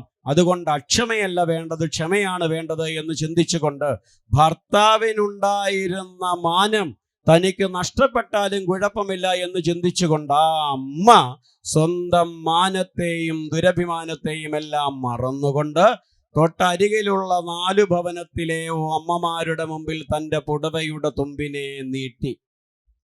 എന്ന് പറഞ്ഞാൽ ഭിക്ഷയെടുത്തു. ഒരാൾ ഭിക്ഷയെടുക്കുന്ന എപ്പോഴായിരിക്കും? അഭിമാന ബോധമില്ലാഞ്ഞിട്ടായിരിക്കും. ആണോ അല്ലയോ? ഒരാൾ മറ്റൊരാളെ ഭിക്ഷയെടുക്കാന്ന് പറഞ്ഞാൽ ആ വ്യക്തിയുടെ താഴേക്ക് എത്തി എന്നുള്ളതാണ്. എന്തെങ്കിലും എനിക്ക് തരണം എൻ്റെ പ്രാണൻ നിലനിർത്തുവാൻ. അതാണ് ഭിക്ഷയുടെ തലം. അപ്പൊ അതുകൊണ്ട് തന്നെ ഒരാൾ മറ്റൊരാളുടെ മുമ്പിൽ യാചക വൃത്തി സ്വീകരിക്കുമ്പോൾ അവൻ സ്വാഭാവികമായി ആ മറ്റേ വ്യക്തിക്ക്, ആരിൽ നിന്നാണോ ദാനം തങ്ങുന്ന ആ വ്യക്തിക്ക് സറണ്ടർ ആവുകയാണ്. അവൻ്റെ മാനത്തെ കൊടുക്കുകയാണ്. പകരമായി എന്ത് വാങ്ങുന്നത്? വിഭവം. അപ്പോൾ ഈ അമ്മയ്ക്ക് ശരിക്കും സുധാമാവിനേക്കാൾ കൂടുതൽ ദുരഭിമാനമുള്ളവളായിരുന്നു ആര്? ഈ അമ്മ. കാരണം സുധാമാവ് പുറത്തൊക്കെ പോകുമായിരുന്നു, ഈ അമ്മ വീടിന് പുറത്തേ പോയിട്ടില്ല. പക്ഷേ തൻ്റെ സന്തതി മരിക്കും, ഇദ്ദേഹം തയ്യാറായില്ലെങ്കിൽ തൻ്റെ സന്തതി മരിക്കും. അതുകൊണ്ട് താൻ ദുരഭിമാനം വെച്ച് പുലർത്തുകയല്ല വേണ്ടത്, ഇതിന് താൻ തന്നെ പരിഹാരം കാണണം. ഭർത്താവ് പറഞ്ഞത് ന്യായമാണെന്ന് മുറുകെ പിടിച്ചുകൊണ്ട് അദ്ദേഹം അവിടെ ഇരിക്കുമ്പോൾ ആ ന്യായത്തിലൂടെ തന്നെ അതിന് പരിഹാരം കണ്ടെത്തണമെന്ന ബോധ്യം വരുന്ന അമ്മ തൻ്റെ മാനത്തെയെല്ലാം മറന്നുകൊണ്ട് അമ്മ തൊട്ടരികിലുള്ള 4 വീട്ടിലേക്ക് എത്തി ഭിക്ഷയാചിക്കുന്നു. ആ 4 വീട്ടിലെ അമ്മമാരും ഓരോ പിടി നെല്ല് കൊടുത്തു. ഈ അമ്മമാര് നെല്ല് കൊടുത്തത് ആർക്ക് വേണ്ടിയിട്ടാ? ആർക്ക് വേണ്ടിയിട്ടാണ്? ഭഗവാനോ? അവര് സ്വപ്നത്തിൽ പോലും ഭഗവാനെ പറ്റി ചിന്തിച്ച് കാണത്തില്ല. ആർക്കായിരുന്നു കൊടുത്തത്? സുധാമാവിൻ്റെ മക്കൾക്കാ. കാരണം കഴിഞ്ഞ കുറേ ദിനങ്ങൾ കൊണ്ട് ആ കുട്ടികളുടെ കരച്ചിൽ ആര് കേൾക്കുന്നുണ്ട്? ഈ അമ്മമാർ. എൻ്റെ കുഞ്ഞുങ്ങൾ 3 നേരം ആഹാരം കഴിച്ചിട്ട് കിടന്നുറങ്ങുമ്പോൾ അപ്പുറത്തെ വീട്ടിലെ സന്തതി വിശപ്പ് മൂലം കരയുന്നത് ഈ അമ്മയുടെ ഹൃദയത്തെ, എത്രയൊക്കെയാലും ഞാനും ഒരു അമ്മയല്ലേ, ആ അമ്മയുടെ ഹൃദയത്തെ, ഈ 4 അമ്മമാരുടെ ഹൃദയത്തെ അത് സ്പർശിച്ചിട്ടുണ്ടാകും. അതുകൊണ്ട് തന്നെ ഇതെങ്കിലും ഒരു നേരത്തെങ്കിലും അന്നമാകട്ടെ എന്ന് കരുതി സന്തോഷത്തോടു കൂടി അമ്മമാർ പകർന്നു കൊടുത്തു. അതുകൊണ്ട് തന്നെ അർഹിക്കേണ്ടവൻ അത് കഴിച്ചു. ആര്? അല്പം പോലും മാലിന്യമില്ല. ഇതുകൊണ്ടാണ് എന്ത് പറയുന്നത്? വീട്ടിലേക്ക് ആരെങ്കിലും ഭിക്ഷയ്ക്ക് വന്നാൽ കൊടുക്കണമെന്ന്. എന്നാര് പറഞ്ഞു? ഭിക്ഷ തൊഴിലാക്കിയവൻ 5 നയാ പൈസ കൊടുക്കരുത്. നിങ്ങൾക്ക് ഒരു പാപവുമില്ല. ഒരു ഭിക്ഷക്കാരൻ വീട്ടിലേക്ക് വന്നാൽ ആഹാരം തരട്ടെ എന്ന് ചോദിക്കണം. ഒരുമാതിരി പെട്ടവരാണെങ്കിൽ അപ്പോഴേ പറയാൻ വേണ്ടാന്ന് പറഞ്ഞു, പൊക്കോളാൻ പറയണം. പൈസ കൊടുത്ത് ഒരു കാരണവശാലും ഭിക്ഷാലോപിയെ പ്രോത്സാഹിപ്പിക്കുവാൻ പാടില്ല. അത് മഹാപാപം. വന്നാൽ അന്നം കൊടുക്കുക, വയറു നിറയെ അന്നമോ ജലമോ കൊടുക്കുക, അത് സുഹൃതം. മറിച്ച് യാതൊരു രീതിയിലുള്ള സാമ്പത്തികമായ പ്രലോഭനങ്ങളും കൊടുക്കാതിരിക്കുക. ഇവിടെ അമ്മ ഇരക്കുന്നു, ആ അമ്മമാർ 4 പിടി നെല്ല് കൊടുക്കുന്നു. എന്തേ 4-ൽ നിർത്തിയത്? അതിനപ്പുറത്തേക്ക് പോകണമെന്ന് ആഗ്രഹമുണ്ടായിരുന്നു. പക്ഷെ വയ്യേ, ആഹാരം കഴിച്ചിട്ട് കുറേ ദിവസമായി, എന്ത് ചെയ്യും, ക്ഷീണമുണ്ട്, മതി എൻ്റെ നാരായണ, ഇത് തന്നെ ധാരാളമെന്ന് ചിന്തിച്ചാൽ നെല്ല് കൊണ്ടുവന്ന് വീട്ടിലെ ഉരുളയിലോട്ട് ഇട്ടു. കുത്താനൊന്നും വയ്യ, ഒലക്ക പൊക്കുമ്പോഴേ കൈ പൊങ്ങുന്നില്ല. പിന്നെ അവലെന്നോ മലരെന്നോ പറയാൻ പറ്റാത്ത പാകത്തിൽ ഇടിച്ചൊരു പരുവമാക്കുമ്പോഴേ ഇനി എന്ത് വേണം? ഇത് പൊതിഞ്ഞു കെട്ടി കൊണ്ടുപോകണമെങ്കിൽ എന്ത് വേണം? അകത്തുള്ള വിഭവം എന്താണെങ്കിലും പുറത്തുള്ള, ഇപ്പോൾ കല്യാണത്തിനൊക്കെ പ്രസൻറ്റേഷനൊക്കെ, ഞാൻ കല്യാണത്തിനൊക്കെ പോകുകയാണെന്നുണ്ടെങ്കിൽ ചെറിയൊരു പ്രസൻറ്റേഷൻ മേടിച്ചിട്ട് കടക്കാരോട് പറയും, ഇവിടെ ഉള്ളതിൽ ഏറ്റവും ചെറിയ പ്രസൻറ്റേഷൻ എടുക്കാവൂ, വില കുറഞ്ഞത്. പക്ഷേ വെക്കുന്ന ബോക്സ് എങ്ങനെയുള്ളതായിരിക്കണം? നല്ല ഗംഭീര ബോക്സ് ആയിരിക്കണം, നല്ല ഭംഗിയുള്ള പേപ്പർ കൊണ്ട് പൊതിയണം എന്ന് പറഞ്ഞിട്ട് തലേന്നോ അല്ലെങ്കിൽ പിറ്റേന്നോ എല്ലാവരും ഇങ്ങനെ നിൽക്കുമ്പോൾ ഞാനും ഈ പെട്ടിയും കൊണ്ട് ചെല്ലും അങ്ങോട്ട്. അയ്യോ, അതുകൊണ്ട് അമൃതം ഗോപാലകൃഷ്ണൻ കൊണ്ട് വലിയ പെട്ടിയും കൊണ്ടാണ് വരുന്നത്, നോക്കിക്കേ എന്തൊരു സ്നേഹമുള്ളവൻ. പാവം പിടിച്ച വരനും വധുവും കല്യാണത്തിൻ്റെ അന്നോ പിറ്റേ ദിവസമോ സമയം കിട്ടുമ്പം ഞാൻ കൊടുത്ത സമ്മാനം അയ്യോ ആചാര്യം കൊണ്ട് തന്നോ ഇല്ലേ, അഴിച്ചു നോക്കാം. വലിയ പെട്ടി എന്ന് പറഞ്ഞ് അഴിക്കുമ്പം എ നിലവറ, ബി നിലവറ, സി നിലവറ, ഡി നിലവറ, ഇ നിലവറ, ഇങ്ങനെ കുറേയേറെ നിലവറ കഴിഞ്ഞ് കഴിഞ്ഞ് അവസാനം ഏറ്റവും ഒരു ചെറിയ ഉണ്ണിക്കണ്ണൻ. അയ്യേ, പറ്റിച്ചല്ലോ. നോക്കൂ, എൻ്റെ സ്വഭാവം പറഞ്ഞതാണ്, സജ്ജനങ്ങളുടെ കാര്യമല്ല. അപ്പോൾ പറഞ്ഞു വന്നത്, സ്വാഭാവികമായി നമ്മളതിന് വളരെ പ്രാധാന്യം കൊടുക്കും, മറ്റുള്ളവർ ശ്രദ്ധിക്കും, അതുകൊണ്ട് അവരുടെ ശ്രദ്ധയിൽ മോശക്കാരനാകരുത്. ഈ ചിന്ത സർവ്വതാ നമ്മളിൽ ഉണ്ടാകുന്നതാണ്. അതുകൊണ്ട് തന്നെ സുധാമാവിൻ്റെ ധർമ്മപത്നി നോക്കുന്നു, എന്ത് ചെയ്യും, ഇവിടെ പാത്രമില്ല, അല്ലെങ്കിൽ ഭഗവാന്റെ തിരുസമക്ഷം എത്തിക്കുവാൻ കഴിയുന്ന വിഭവങ്ങളൊന്നുമില്ല, പിന്നെ എന്ത് ചെയ്യും, എന്തിലിത് കൊടുക്കും എന്ന ചിന്തയോടുകൂടി അമ്മ 4 ഭാഗത്തും ശ്രദ്ധിക്കുന്നു. അങ്ങനെ ശ്രദ്ധിച്ച് വന്നപ്പോൾ അമ്മയുടെ കണ്ണിൽ ഉടക്കി എന്ത്, തിരുശീലയ്ക്കായി നനച്ചിട്ട സുധാമാവിൻ്റെ ഒരു പഴയ മുണ്ട്. പണ്ടത്തെ കാലത്ത് ഉപയോഗിക്കാൻ പറ്റാത്ത മുണ്ടുകളൊക്കെ ആയിരിക്കും അലക്കി ശുദ്ധമാക്കി എന്തിനുപയോഗിക്കുന്നത്, തിരുശീലയ്ക്ക്. അങ്ങനെ ആ മുണ്ട് കണ്ടു, അതിൽ അധികം കീറ്റലില്ലാത്ത ഒരു ഭാഗം കട്ട് ചെയ്ത് അതിനകത്ത് അവിലെന്നോ മലരെന്നോ പറയാൻ പാടില്ലാത്തതും അളവുകൾ കൃത്യമായി പറയാൻ കഴിയാത്തതുമായ ആ വിഭവം എടുത്ത് നിറച്ച് കെട്ടി ഉമ്മറ തിണ്ണയിൽ ഞാൻ രക്ഷപ്പെട്ടേ എന്ന് വിചാരിച്ചിരുന്ന സുധാമാവിൻ്റെ മുമ്പിലേക്ക് നീട്ടുന്നു. ദാ അങ്ങ് ചോദിച്ച തിരുമുൽ കാഴ്ച. ഇനിയിപ്പോൾ അവിടെ ഇരിക്കാൻ പറ്റത്തില്ല, എന്ത് വേണം, ഇറങ്ങണം. ഈ തിരുമുൽ കാഴ്ച എന്ന് പറയുന്നത് കഥയുള്ളതല്ല. ഇതിൽ നമ്മുടെ ദൈനംദിന ജീവിതമായി എന്താണ് ബന്ധം? ചില ഭവനങ്ങളിൽ കാണാം, ഭാര്യ പെടാപ്പാട് വെട്ടുന്നു, തൊഴിലുറപ്പിനോ മറ്റ് പല ജോലിക്കോ പോയി വന്നു, വൈകിട്ട് അതിൽ നിന്ന് കിട്ടുന്ന ശമ്പളം കൂടെ കൊണ്ടുവരുമ്പോഴേ ഭർത്താവ് അത് പിടിച്ചു പറിച്ച് വാങ്ങി പോകാൻ പാടില്ലാത്തടത്ത് പോകും. പോയി അങ്ങോട്ട് പോകുന്ന സഗുണനല്ല, തിരിച്ചിങ്ങോട്ട് വരുന്ന ദുർഗുണൻ. ഇങ്ങോട്ട് വന്നു കഴിയുമ്പം പേതലയിൽ കയറിയ പോലെ ഇയാൾ കിട്ടുന്നതൊക്കെ എടുത്തിട്ട് ആരെ താങ്ങും? ധർമ്മപത്നിയെ. ചെലവിന് കൊണ്ട് കൊടുക്കുകയും വേണം, ഭർത്താവിൻ്റെ അടിയും കൊള്ളണം. പിറ്റേന്ന് ജോലിക്ക് പോകാൻ പറഞ്ഞാൽ പറയും വേർപ്പിൻ്റെ അസുഖമാണ്. ഇപ്പം അങ്ങനെയുള്ള വ്യക്തികളോട് വാക്ഷരങ്ങൾ കൊണ്ടോ മർക്കട ബുദ്ധിയിലൂടെയല്ല പരിഹാരം കണ്ടെത്തേണ്ടത്. സ്നേഹമശ്രണമായി നമ്മുടെ സമീപനത്തിൽ മാറ്റം വരുത്തണം. ഒരുപക്ഷെ മദ്യപാനിയായിരിക്കും, അല്ലെങ്കിൽ തൊഴിൽ മേഖലയിൽ അലസനായിരിക്കും. സ്നേഹത്തിലൂടെ എന്തിനും പരിഹാരം കണ്ടെത്താം. നമ്മളതിന് ശ്രമിക്കാറില്ല, കാരണം അക്ഷമയുടെ പ്രതീകങ്ങളായി നമ്മൾ മാറണം. വളരെ വേഗത്തിൽ ഒരു കുടുംബത്തിൻ്റെ അന്തരീക്ഷം ശിഥിലമാക്കാം. ഒരു കുടുംബത്തിൻ്റെ നിലനിൽപ്പ് തന്നെ നിൽക്കുന്നത് 2 തൂണിലാണ്. ഏതാണ് ആ തൂണ്? മാതാവെന്ന തൂണും പിതാവെന്ന തൂണും, അല്ലെങ്കിൽ ഗൃഹനാഥൻ എന്ന തൂണും ഗൃഹനാഥ എന്ന തൂണും. അതിൻ്റെ ഉള്ളിൽ അഭയം തേടുന്നവരാണ് ഗൃഹനാഥൻ്റെ അച്ഛനും അമ്മയും ഗൃഹനാഥയുടെ അച്ഛനും അമ്മയും അവരുടെ സന്തതികളുമെല്ലാം. അപ്പോൾ അതുകൊണ്ട് ഏറ്റവും ബലവത്താകേണ്ടതും സുദൃഢമാകേണ്ടതുമായ തലമാണ് അത് കുടുംബനാഥൻ്റെ തലവും കുടുംബനാഥയുടെ തലവും. അതുകൊണ്ട് അവർ മനസ്സിലാക്കണം, ഇവിടെ അതാണ് പറയുന്നത്. അതിനു വേണ്ടിയിട്ടാണ് ഈ ഓരോ കഥകളും പറയുന്നത് എന്ന് ഓർക്കുക. ഇവിടെ തൻ്റെ മുമ്പിലേക്ക് കിഴി നീട്ടി എന്ന് പറയുമ്പോൾ എൻ്റെ കുടുംബത്തിൽ അങ്ങനെ ഒരു സംഭവത്തിന് എന്ത് സാധ്യതയെന്ന് ചോദിക്കുമ്പോൾ എത്ര ക്ഷമയോടുകൂടിയാണ്. ഈ കിഴി എന്നത് പരിഹാരമാണ്, സൊല്യൂഷനാണ്, മാർഗമാണ്. ഈ രീതിയിൽ എത്താൻ ഓരോ അമ്മയും പരിശ്രമിച്ചാൽ നിങ്ങൾക്ക് 100% നിങ്ങളുടെ കുടുംബത്തിലെ സങ്കടത്തിന് പരിഹാരം കണ്ടെത്താം. നിരന്തരം ക്ഷേത്രത്തിൽ പോയി എൻ്റെ പരമേശ്വര പരിഹാരം കണ്ടെത്തണമേ എന്ന് പ്രാർത്ഥിച്ചാൽ തൃക്കോയിലിരിക്കുന്ന പരമേശ്വരൻ വീട്ടിൽ വന്ന് ഭർത്താവിനെ ഉപദേശിക്കുന്നൊന്നും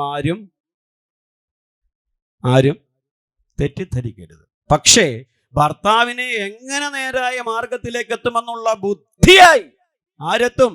ഈ ഊഴത്തുമല മഹാദേവൻ എത്തും. കാരണം ഭഗവാന്റെ ആഗ്രഹങ്ങൾ നിറവേറ്റുന്ന ഉപകരണങ്ങളാണ് നമ്മൾ ഓരോരുത്തരും.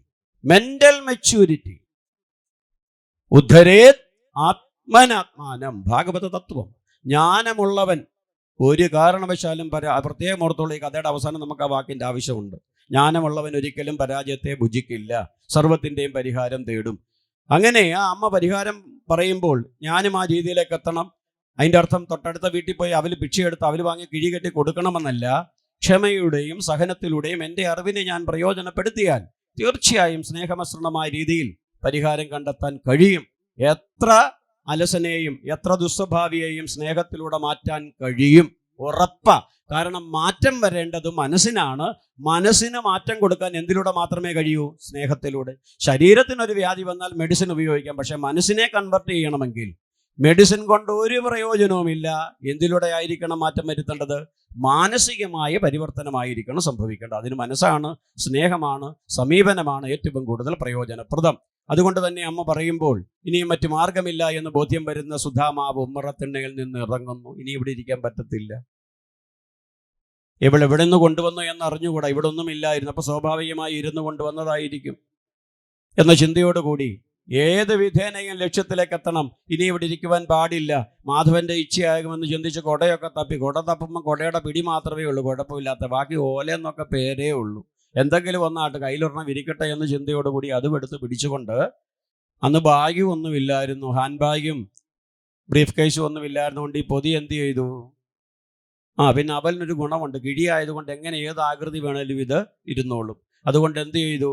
കക്ഷത്തിൽ വെച്ചുകൊണ്ട് ഉത്തരീയമെന്ന പേരുള്ള പിഞ്ചി ഒരു തുണിയും ചുറ്റിക്കൊണ്ട് അങ്ങനെ നടന്നു. ഇവിടെ ശ്രദ്ധിക്കേണ്ട ഒരു കാര്യം, സുധാമാവ് തൻ്റെ ധർമ്മപത്നി തൻ്റെ കയ്യിലേക്കു തന്നത് എന്താണെന്നോ, അതിലെന്തുണ്ടെന്നോ, അതിലെത്രത്തോളം ഉത്തമമായിട്ടുള്ളതാണോ എന്നൊന്നുപോലും സുധാമാവ് ചോദിച്ചുമില്ല, പത്നി പറഞ്ഞുമില്ല. എന്തേ അത് പറയാനുള്ള കാരണം? എൻ്റെ ഭാര്യയെങ്ങാനുമാണ് എൻ്റെ കയ്യിൽ ഒരു കിഴി കെട്ടിത്തന്നിട്ട് അവിടെ കൊണ്ട് കൊടുക്കാൻ പറഞ്ഞിരുന്നു എങ്കിൽ ഞാൻ ഉടനെ ചോദിക്കും, എന്താടി ഇതിൽ? അത് നിങ്ങൾ അറിയണ്ട. എന്താടി അറിഞ്ഞാൽ കുഴപ്പം എന്ന് പറഞ്ഞുകൊണ്ട് ഒരു പക്ഷേ അത് അഴിക്കും. ഇത് ഇന്നതാന്ന് കണ്ടു കഴിഞ്ഞാൽ ഉടനെ എന്ത് ചെയ്യും? ഇതങ്ങോട്ടാണ് ഞാൻ പോകുന്നത്, ഞാൻ പോകത്തില്ലെന്ന് പറഞ്ഞു. പക്ഷെ ഇവിടെ ചോദിച്ചില്ല, ചോദിച്ചതേയില്ല. എന്തുകൊണ്ട്? എന്തുകൊണ്ട്? എന്തുകൊണ്ട്? ആര് പറയും? പറയൂ, ആരെങ്കിലും പറയൂ. പറയണമെന്ന് എല്ലാവർക്കും ആഗ്രഹമുണ്ട്, എല്ലാവരുടെയും അധരം ഇങ്ങനെ അനങ്ങുന്നുണ്ട്. എനിക്ക് ചെവിയുടെ കേൾവി കുറവുകൊണ്ടാണോ മനസ്സിലാവുന്നില്ല. ഇനി പറയുന്നവർ പറഞ്ഞാൽ തെറ്റാണോ എന്ന് കരുതിക്കൊണ്ട് ശബ്ദം കുറച്ച് അധരം മാത്രം ചലിപ്പിക്കുന്നതാണോ എന്ന് പറഞ്ഞുകൂടെ. എന്തായാലും ഒരു ജുവലറിയുടെ പരസ്യമാണെങ്കിൽ സത്യം അതാ, വിശ്വാസം അതല്ലേ എല്ലാം. ഇതാണ് സജ്ജനങ്ങളെ നമ്മളിൽ ഉണ്ടാകേണ്ട ആണിക്കല്ലിതാണ്. എൻ്റെ ഭാര്യയെപ്പറ്റി പലരും പലതും പറയും. ഗോപാലകൃഷ്ണ ഒന്ന് ശ്രദ്ധിച്ചോണം, അവളെ ഇന്നടത്ത് വെച്ച് കാണിട്ടിടോ, അതിനെന്താ കുഴപ്പം? എനിക്കറിയാവുന്നിടത്തോളം തനിക്ക് എൻ്റെ ഭാര്യയെ അറിയാൻ കഴിയുമോ എന്ന് ചങ്കുറ്റത്തോടെ ചോദിക്കുന്നവനാണ് ഉത്തമനായ പതി. ഇനിയും എൻ്റെ ഭർത്താവിനെ പറ്റി എവിടെങ്കിലും വെച്ച് എന്തെങ്കിലും പറഞ്ഞാൽ ഒരാൾ പറഞ്ഞതുകൊണ്ട് മലീമസമാകുന്നവനല്ല എൻ്റെ പതി. എൻ്റെ കണ്ണുകൊണ്ട് ഞാൻ കാണണം, തെളിവ് നൽകൂ എന്ന് പറയാനുള്ള ചങ്കുറ്റം എവിടെ ഉണ്ടാകണം? ഇതുണ്ടാകാത്തിടത്തോളം കാലം ഒരു ഭാര്യയും ഭാര്യയുമല്ല, പത്നി പതിയുമല്ല. വിശ്വാസം ഭാര്യയുടെ കയ്യിലേക്ക്, ഭാര്യ തൻ്റെ കയ്യിലേക്ക് നൽകുമ്പോൾ അവൾ എവിടെ നിന്നായാലും ഇത് ഞാൻ കൊണ്ടു കൊടുക്കുന്നത് രാജാവിനാണ്, അവിടെ ഇത് കൊണ്ടു കൊടുക്കുമ്പോൾ ഇത് കാണുമ്പോൾ രാജാവ് ഇത് കണ്ട് ഇത് ഇത്രയാണോ അല്ലെങ്കിൽ ഇത് മോശമല്ലേ എന്നൊരു തോന്നൽ ഒരിക്കലും രാജാവിൽ ഉണ്ടാകരുത് എന്ന ചിന്തയോടുകൂടി എൻ്റെ ഭർത്താവ് മറ്റുള്ളവരുടെ മുമ്പിൽ നാണം കെടരുത് എന്ന് ചിന്തിക്കുന്ന ഒരേ ഒരാൾ ആരായിരിക്കും? എൻ്റെ ഭാര്യയായിരിക്കും. അതുകൊണ്ട് അവൾ എൻ്റെ കയ്യിൽ തന്ന കിഴിയിൽ ഞാൻ അവിശ്വസിക്കേണ്ടതേയില്ല എന്ന വിശ്വാസം ഇത് നമ്മളിൽ ഉണ്ടായാൽ, ഭർത്താവിലുണ്ടായാൽ ആ കുടുംബം ഐശ്വര്യത്തിലേക്കെത്തും. ആ വിശ്വാസം ഒരമ്മയ്ക്ക് സൃഷ്ടിക്കുവാൻ കഴിഞ്ഞാൽ യാതൊരു സംശയവുമില്ല, അമ്മയെ വിളിക്കേണ്ട പേരാണ് ഗൃഹലക്ഷ്മി, മഹാലക്ഷ്മിയുടെ ദൃശ്യരൂപം. ചുമ്മാതിട്ടൊരു വീക്കിലിയുടെ പേരല്ലേ ഗൃഹലക്ഷ്മി എന്നുള്ളത് മനസ്സിലാക്കണം. ഐശ്വര്യത്തിൻ്റെ പ്രതീകം, സമൃദ്ധിയുടെ പ്രതീകം. അങ്ങനെ സുധാമാവ് ഭഗവാന്റെ നാമം ജപിച്ചുകൊണ്ട് യാത്രയാകുന്നു. ഭഗവാന്റെ കുട്ടിക്കാലത്തെ ഭഗവാനോടൊപ്പം കഴിഞ്ഞ ചിന്തയോടൊപ്പം സഞ്ചരിച്ചതുകൊണ്ട് യാത്രയുടെ ദൂരം അദ്ദേഹം അറിഞ്ഞില്ല. കുറേയേറെ നടന്നു എന്നപ്പോൾ കാതുകളിൽ, കർണപുടങ്ങളിൽ ഭഗവൻ നാമം ഹരിയോം ഹരിയോം എന്ന നാമം മുഴങ്ങുന്നു. അതുപോലെ തന്നെ ഇന്നുവരെ അറിയാൻ കഴിയാത്ത സുഗന്ധം ശരീരത്തിലേക്ക് എത്തുന്നു. എന്തൊരു ശീതളിമ! നട്ടുച്ചയാണെങ്കിലും ശരീരത്തിന് എന്തെന്നില്ലാത്ത ഒരു സുഖം. നാസാദ്വാരത്തിലൂടെ തുളസിയുടെയും ചന്ദനത്തിൻ്റെയും ഗന്ധം. എന്നൊരു ഭഗവാനെ, എന്തൊരു പ്രത്യേകത! എന്താ പെട്ടെന്ന് ഇങ്ങനെ മാറിയത്? നോക്കുമ്പോൾ എതിരെ വരുന്നവരൊക്കെ ഓരോരുത്തരും സുധാമാവിന് ഒരു പരിചയമില്ലെങ്കിലും എതിരെ വരുന്ന ഓരോരുത്തരും എന്ത് പറയുന്നു? ഹരിയോം ഹരിയോം ഹരിയോം. അങ്ങനെ തൻ്റെ എതിരെ വരുന്നവർ പറയുന്നത് കേട്ടപ്പോൾ സുധാമാവ് എന്ത് പറയുന്നു? ഹരിയോം ഹരിയോം. ഓരോ മുഖങ്ങളും തെളിഞ്ഞു നിൽക്കുന്നു, അങ്ങാടികളെല്ലാം സമൃദ്ധമായിരിക്കുന്നു. ഒരു വ്യക്തിയുടെ മുഖത്തു പോലും ഒരു സങ്കടവും കണ്ടില്ല. ആര്? സുധാമാവ്. അതോടുകൂടി മനസ്സ് നിറഞ്ഞു. താൻ എത്തിയിരിക്കുന്നത് തൻ്റെ ധർമ്മപത്നി തന്നെ അയച്ചിരിക്കുന്നത് ഉത്തമമായ സ്ഥലത്തിലേക്കാണ് എന്ന് മനസ്സിലാക്കി തുടർന്ന് നടന്ന് എവിടെയും ബോർഡൊന്നും എഴുതി വെച്ചിട്ടില്ല, ദ്വാരപാലകരെ പോലും കണ്ടില്ല. നോക്കുമ്പോൾ ഒരേ രീതിയിലുള്ള 8 വീടുകൾ. ഈ വീട്ടിൽ എവിടെയായിരിക്കും കൃഷ്ണൻ? അറിഞ്ഞുകൂടാ. ആരോട് ചോദിക്കും? മറ്റുള്ളവരോട് ചോദിക്കുന്നതിനേക്കാൾ നല്ലത് എന്ത് തന്നെ, ആരോട് തന്നെ ചോദിക്കാം. എൻ്റെ കൃഷ്ണ! ഒറ്റ വിളിയെ വിളിച്ചുള്ളൂ. വിളിച്ചു കഴിഞ്ഞപ്പോൾ എന്തോ ഒരു കുളിർകാറ്റ് എൻ്റെ നേരെ വരുന്നു. ചന്ദനത്തിൻ്റെയും തുളസിയുടെയും ദിവ്യമായ ഗന്ധം. ഓടിയെത്തിയ ആ കുളിർകാറ്റ് എന്നെ അവിടുത്തെ മാറോട് ചേർത്ത് പുലുകിപ്പുണരുന്നു. ഞാനോ മലീമസൻ, യാത്രാക്ഷീണത്താൽ നടന്നു വന്നതിനാൽ അന്ന് കാറുമൊന്നും ഇല്ലായിരുന്നു. പൊടിപടലങ്ങൾ മുഴുവൻ ദേഹത്തുണ്ട്. വിയർപ്പാൽ മലീമസനായിരിക്കുന്നു. ശരീരം മുഴുവൻ വിറച്ച് വിയർത്തൊട്ടുന്നു. അങ്ങനെ മലീമസൻ എന്ന് എനിക്ക് തന്നെ തോന്നുന്ന എന്നെ സർവാഭരണ വിഭൂഷിതനും സർവലോകങ്ങളും ഏതൊരു ചരാചരമൂർത്തിയാണോ നിരന്തരം പൂജിക്കുവാനും ഒന്ന് കാണുവാൻ പോലും ഒരു വട്ടമെങ്കിലും കാണാൻ വേണ്ടി തപസ് ചെയ്യുന്നത്, അത്തരത്തിലുള്ള സർവേശ്വരനായ ജനാർദ്ദനൻ ഓടിയെത്തി അവിടുത്തെ മാറോട് ചേർത്തന്നെ പുൽകി മുറുകെ പുണരുന്നു. സുധാമാവിനൊരല്പനേരത്തേക്ക് സമചിത്തത തന്നെ നഷ്ടപ്പെട്ടു പോയി. ബോധം വരുമ്പോൾ സുധാമാവിൻ്റെ താടിയൽ ഭഗവാന്റെ തോളിലാണ്. സുധാമാവിനെ ഭഗവാൻ തൻ്റെ തൃക്കരങ്ങൾ കൊണ്ട് ചുമലിലൂടെ തലോടുമ്പോൾ, ഭഗവാനെ, തെറ്റിദ്ധരിച്ചു. നീ എന്നെ അറിയുമോ? നീ ഞാൻ മറന്നുപോയി കണ്ണ. നിന്നെ മനസ്സിലാക്കുന്നതിൽ ഈ ഉള്ളവൻ പരാജയപ്പെട്ടു എന്ന കുറ്റബോധം കണ്ണിലൂടെ പുറത്തേക്കെത്തിയെന്ന് മാത്രമല്ല, സുധാമാവിൻ്റെ കണ്ണിൽ നിന്നുരുണ്ടു വീണ തുള്ളികൾ ഓരോന്നും ആരുടെ ചുമലിലൂടെ ഒഴുകി? ഭഗവാന് മനസ്സിലായി, ഇതിവൻ്റെ ഭക്തിയോ ആനന്ദാശ്രുക്കളോ ദുരഭിമാനമോ എന്തും ആയിക്കോട്ടെ, ഇവനെ ഒന്ന് സമാധാനിപ്പിക്കാമെന്ന് ചിന്തിച്ചുകൊണ്ട് സ്നേഹസ്വരൂപനായ ഭഗവാൻ തൻ്റെ തൃക്കരങ്ങൾ കൊണ്ട് കുറേയേറെ നേരം തലോടി. പ്രഷറൊക്കെ നോർമലായി. കാരണം ഭഗവാന് മനസ്സിലായി ഇയാളുടെ ഹൃദയമിടിപ്പ് എന്താ ഇപ്പം കാരണം ആരോടെ ചേർത്ത് വെച്ചിരിക്കുക? ഹൃദയത്തോടെ. അപ്പോൾ ഭഗവാൻ അറിയാം ഇയാളുടെ ആദ്യം മുറുകെ പിടിച്ചപ്പോഴേ ഭയങ്കരമായിട്ട് ഇടിച്ചു. കാരണം പ്രതീക്ഷിക്കാത്തത് സംഭവിച്ചത്. ഇപ്പം ഹൃദയമിടിപ്പൊക്കെ 60-ലേക്ക് എത്തി നോർമലൈസ്ഡായി എന്ന ബോധം വരുമ്പം ഭഗവാൻ സുധാമാവിൻ്റെ കൈ പിടിച്ചു കൊണ്ടുവന്ന് പാദത്തിൽ പീഠത്തിലേക്ക് വെച്ച് പൂജിച്ച് പാദം കഴുകിക്കുന്നു. ഏതൊരു സ്നേഹസ്വരൂപനെയാണോ സമസ്ത ലോകവും പൂജിക്കുവാൻ ആഗ്രഹിക്കുന്ന ആ ഭഗവാൻ തന്നെ പാദത്തിൽ വെച്ച് പൂജിച്ച് കാല് കഴുകിച്ച് തൻ്റെ ഉത്തമമായ തൽപ്പത്തിൽ അവിടെ 2 പേരെ ഇരുന്നിട്ടുള്ള, ഒന്ന് ഭഗവാനും ഒന്ന് ഭഗവാന്റെ ധർമ്മപത്നി. അതും വിരളമായ സമയം മാത്രം ദേവി അവിടെ ഇരിക്കുന്നേ ഉള്ളൂ. ആ മനോഹരമായ രത്നതൽപ്പത്തിൽ സുധാമാവിനെ ഇരുത്തി ഭഗവാൻ തന്നെ പുഷ്പങ്ങളായി പൂജ ചെയ്യാൻ തുടങ്ങിയപ്പോൾ കണ്ടുനിന്ന ധർമ്മപത്നിമാർ 8 പേർക്കും മനസ്സിലായി, തങ്ങളെക്കാൾ കൂടുതൽ ഭഗവാന് പ്രിയനാണ് വന്നിരിക്കുന്ന ഈ വ്യക്തി. കാഴ്ചയ്ക്ക് മലീനനാണ്, അല്ലെങ്കിൽ കൃഷഗാത്രനാണ്, ദാരിദ്ര്യത്തിന്റെ മൂർത്തിമത് ഭാവമാണെങ്കിലും ഭക്തിയിൽ ഇയാൾ സർവസമ്പന്നനാണ് എന്ന് ലക്ഷ്മിമാർക്കും അഷ്ടലക്ഷ്മികൾക്കിടെ പ്രതീകമായ ഭഗവാന്റെ ധർമ്മപത്നിമാർക്ക് മനസ്സിലായതുകൊണ്ട് അവരോടി വന്നു. ചിലർ പുഷ്പത്തളിക നീട്ടുന്നു, ചിലർ നിവേദ്യത്തളിക നീട്ടുന്നു, ചിലർ എന്ത് ചെയ്യുന്നു? സുധാമാവിനെ വീശുന്നു അവരുടെ കരങ്ങളാൽ. നോക്കൂ, എത്ര ഭാഗ്യവാൻ നോക്കി, മഹാലക്ഷ്മിയെ വീശുന്നതേ. അങ്ങനെ ഭഗവാൻ തന്നെ തൻ്റെ ദിവ്യമായ ഹാരങ്ങളാൽ കഴുത്തിൽ ചാർത്തി പുഷ്പങ്ങളാൽ പൂജിച്ച് ധൂപദീപാദികളാൽ ഭഗവാൻ പൂജിക്കുമ്പോൾ ഇരിക്കണോ നിൽക്കണോ എന്ന ടെൻഷനിലേക്ക് എത്തുന്നു. ഭഗവാൻ പിടിച്ചവിടെ ഇരിക്കുന്നു. അവിടെ ഇരിക്കൂ എന്ന് പറഞ്ഞുകൊണ്ട് ഇരുത്തി പൂജിച്ചു എന്ന് മാത്രമല്ല, തൻ്റെ തൃക്കരങ്ങളാൽ സ്വർണ്ണ തളികയിൽ അമൃതിന് തുല്യമായ വിഭവം ഭഗവാൻ ആരെ ഊട്ടി? സുധാമാവിന് ഊട്ടി. ടെമ്പറേച്ചറും പ്രഷറും ഒക്കെ നോർമലായി. ഇതാണ് അതിഥി ദേവോ ഭവ. വീട്ടിലേക്ക് ഒരു അതിഥി വന്നാൽ സ്വാഭാവികമായി ഇപ്പോഴത്തെ വീടിൻ്റെ എല്ലാം വാതിൽ അടഞ്ഞു കിടക്കും. എൻ്റെ വീടിൻ്റെ അടക്കം. ആരെങ്കിലും വന്നാൽ പകുതി ഒന്ന് തുറക്കും. എന്താ? ഇതാ. അപ്പം ശരി, പോവല്ലയോ? അന്നത് കല്യാണം വിളിക്കാനായിരിക്കും, കല്യാണക്കുറി മേടിച്ചിട്ട്. അങ്ങനെ അല്ല ചെയ്യേണ്ടത്. പിന്നെന്ത് വേണം? വീട്ടിലേക്കൊരു വ്യക്തി വന്നാൽ സ്വാഭാവികമായും പണ്ടത്തെ കാലത്ത് കാല് കഴിയിക്കാൻ പറഞ്ഞത് ഒരു പക്ഷേ അന്ന് പാദരക്ഷകളില്ലായിരുന്നു, വാഹനങ്ങളിലായിരിക്കില്ല വരിക. അതുകൊണ്ട് നടന്നായിരിക്കും. നടന്നു വരുമ്പോൾ അകത്ത് മലിനമായ പാദത്തോട് കയറുവാൻ പാടില്ല. അതുകൊണ്ട് എന്ത് കൊടുക്കണമെന്ന് പറഞ്ഞു? പാദം കഴുകുവാൻ ജലം. ഇപ്പം ഇന്ന് മിക്ക വീടുകളിലും വാതിക്കൽ ടാപ്പ് കാണും. ഇല്ലെങ്കിൽ അഴുക്ക് പറ്റാത്ത പാദത്തോടു കൂടിയാണ് വരുന്നതെങ്കിൽ വീട്ടിലെ, കാരണം കൊച്ചുകുട്ടികളുണ്ടെങ്കിൽ അണുബാധ വളരെ വേഗത്തിൽ സ്പ്രെഡ് ആവും. അപ്പോൾ ഭവനം ശുദ്ധീകരിക്കുന്നതിന് വേണ്ടിയിട്ടാണ് എന്ത് പറഞ്ഞത്? പുറത്ത് പോയാൽ അകത്തേക്ക് കടക്കുന്നതിന് മുമ്പ് എന്ത് ചെയ്യണം? പാദരക്ഷ ശുദ്ധീകരിക്കണം. സയന്റിഫിക് ആയിട്ടുള്ള റീസൺ കൂടിയുണ്ട് അതിൽ. ഇവിടെ ഭഗവാൻ പാദം കഴുകിച്ചു എന്ന് മാത്രമല്ല, തൻ്റെ തൽപ്പത്തിലിരുത്തി ഊട്ടി. അപ്പം ഇത് നമ്മൾക്ക് കാണുന്ന മുന്നറിയിപ്പാണ്. ഒരാൾ വീട്ടിലേക്ക് വന്നാൽ ആദ്യം എന്ത് ചെയ്യണം? കാല് കഴുകിക്കണമെന്നില്ല, പക്ഷെ ഇരിക്കാൻ എന്ത് ചെയ്യണം? ഒരു കസേര കൊടുക്കണം. എന്തിനാ കസേര കൊടുക്കുന്നത്? വന്ന വ്യക്തിയുടെ മനസ്സ് ശാന്തമാകണം. ഒരുപക്ഷെ വളരെ അലച്ചിൽ കഴിഞ്ഞ് വന്നിരിക്കുകയായിരിക്കും. അപ്പം അദ്ദേഹത്തിൻ്റെ മനസ്സൊന്ന് ശാന്തമാകണം. ശാന്തമാകുമ്പോഴത്തേക്ക് എന്ത് ചോദിക്കണം? കുടിക്കാൻ എന്തെങ്കിലും. വന്നവൻ മര്യാദയുള്ളവനാണ് എന്ത് പറയും? ചിലപ്പോൾ വെളുപ്പം കാലത്ത് വെള്ളം കുടിച്ചിട്ട് വീട്ടിൽ നിന്ന് ഇറങ്ങുന്നതാണെങ്കിലും മര്യാദ ഉള്ളവനാണ് എന്ത് പറയും? ഇപ്പം അപ്പുറത്തൊന്ന് കുടിച്ചതേ ഉള്ളൂ, വേണ്ട എന്ന് പറയും. അല്ല എന്നാലും വേണ്ട. എന്നാൽ പിന്നെ കഴിക്കാൻ എന്തെങ്കിലും? വേണ്ട വേണ്ട.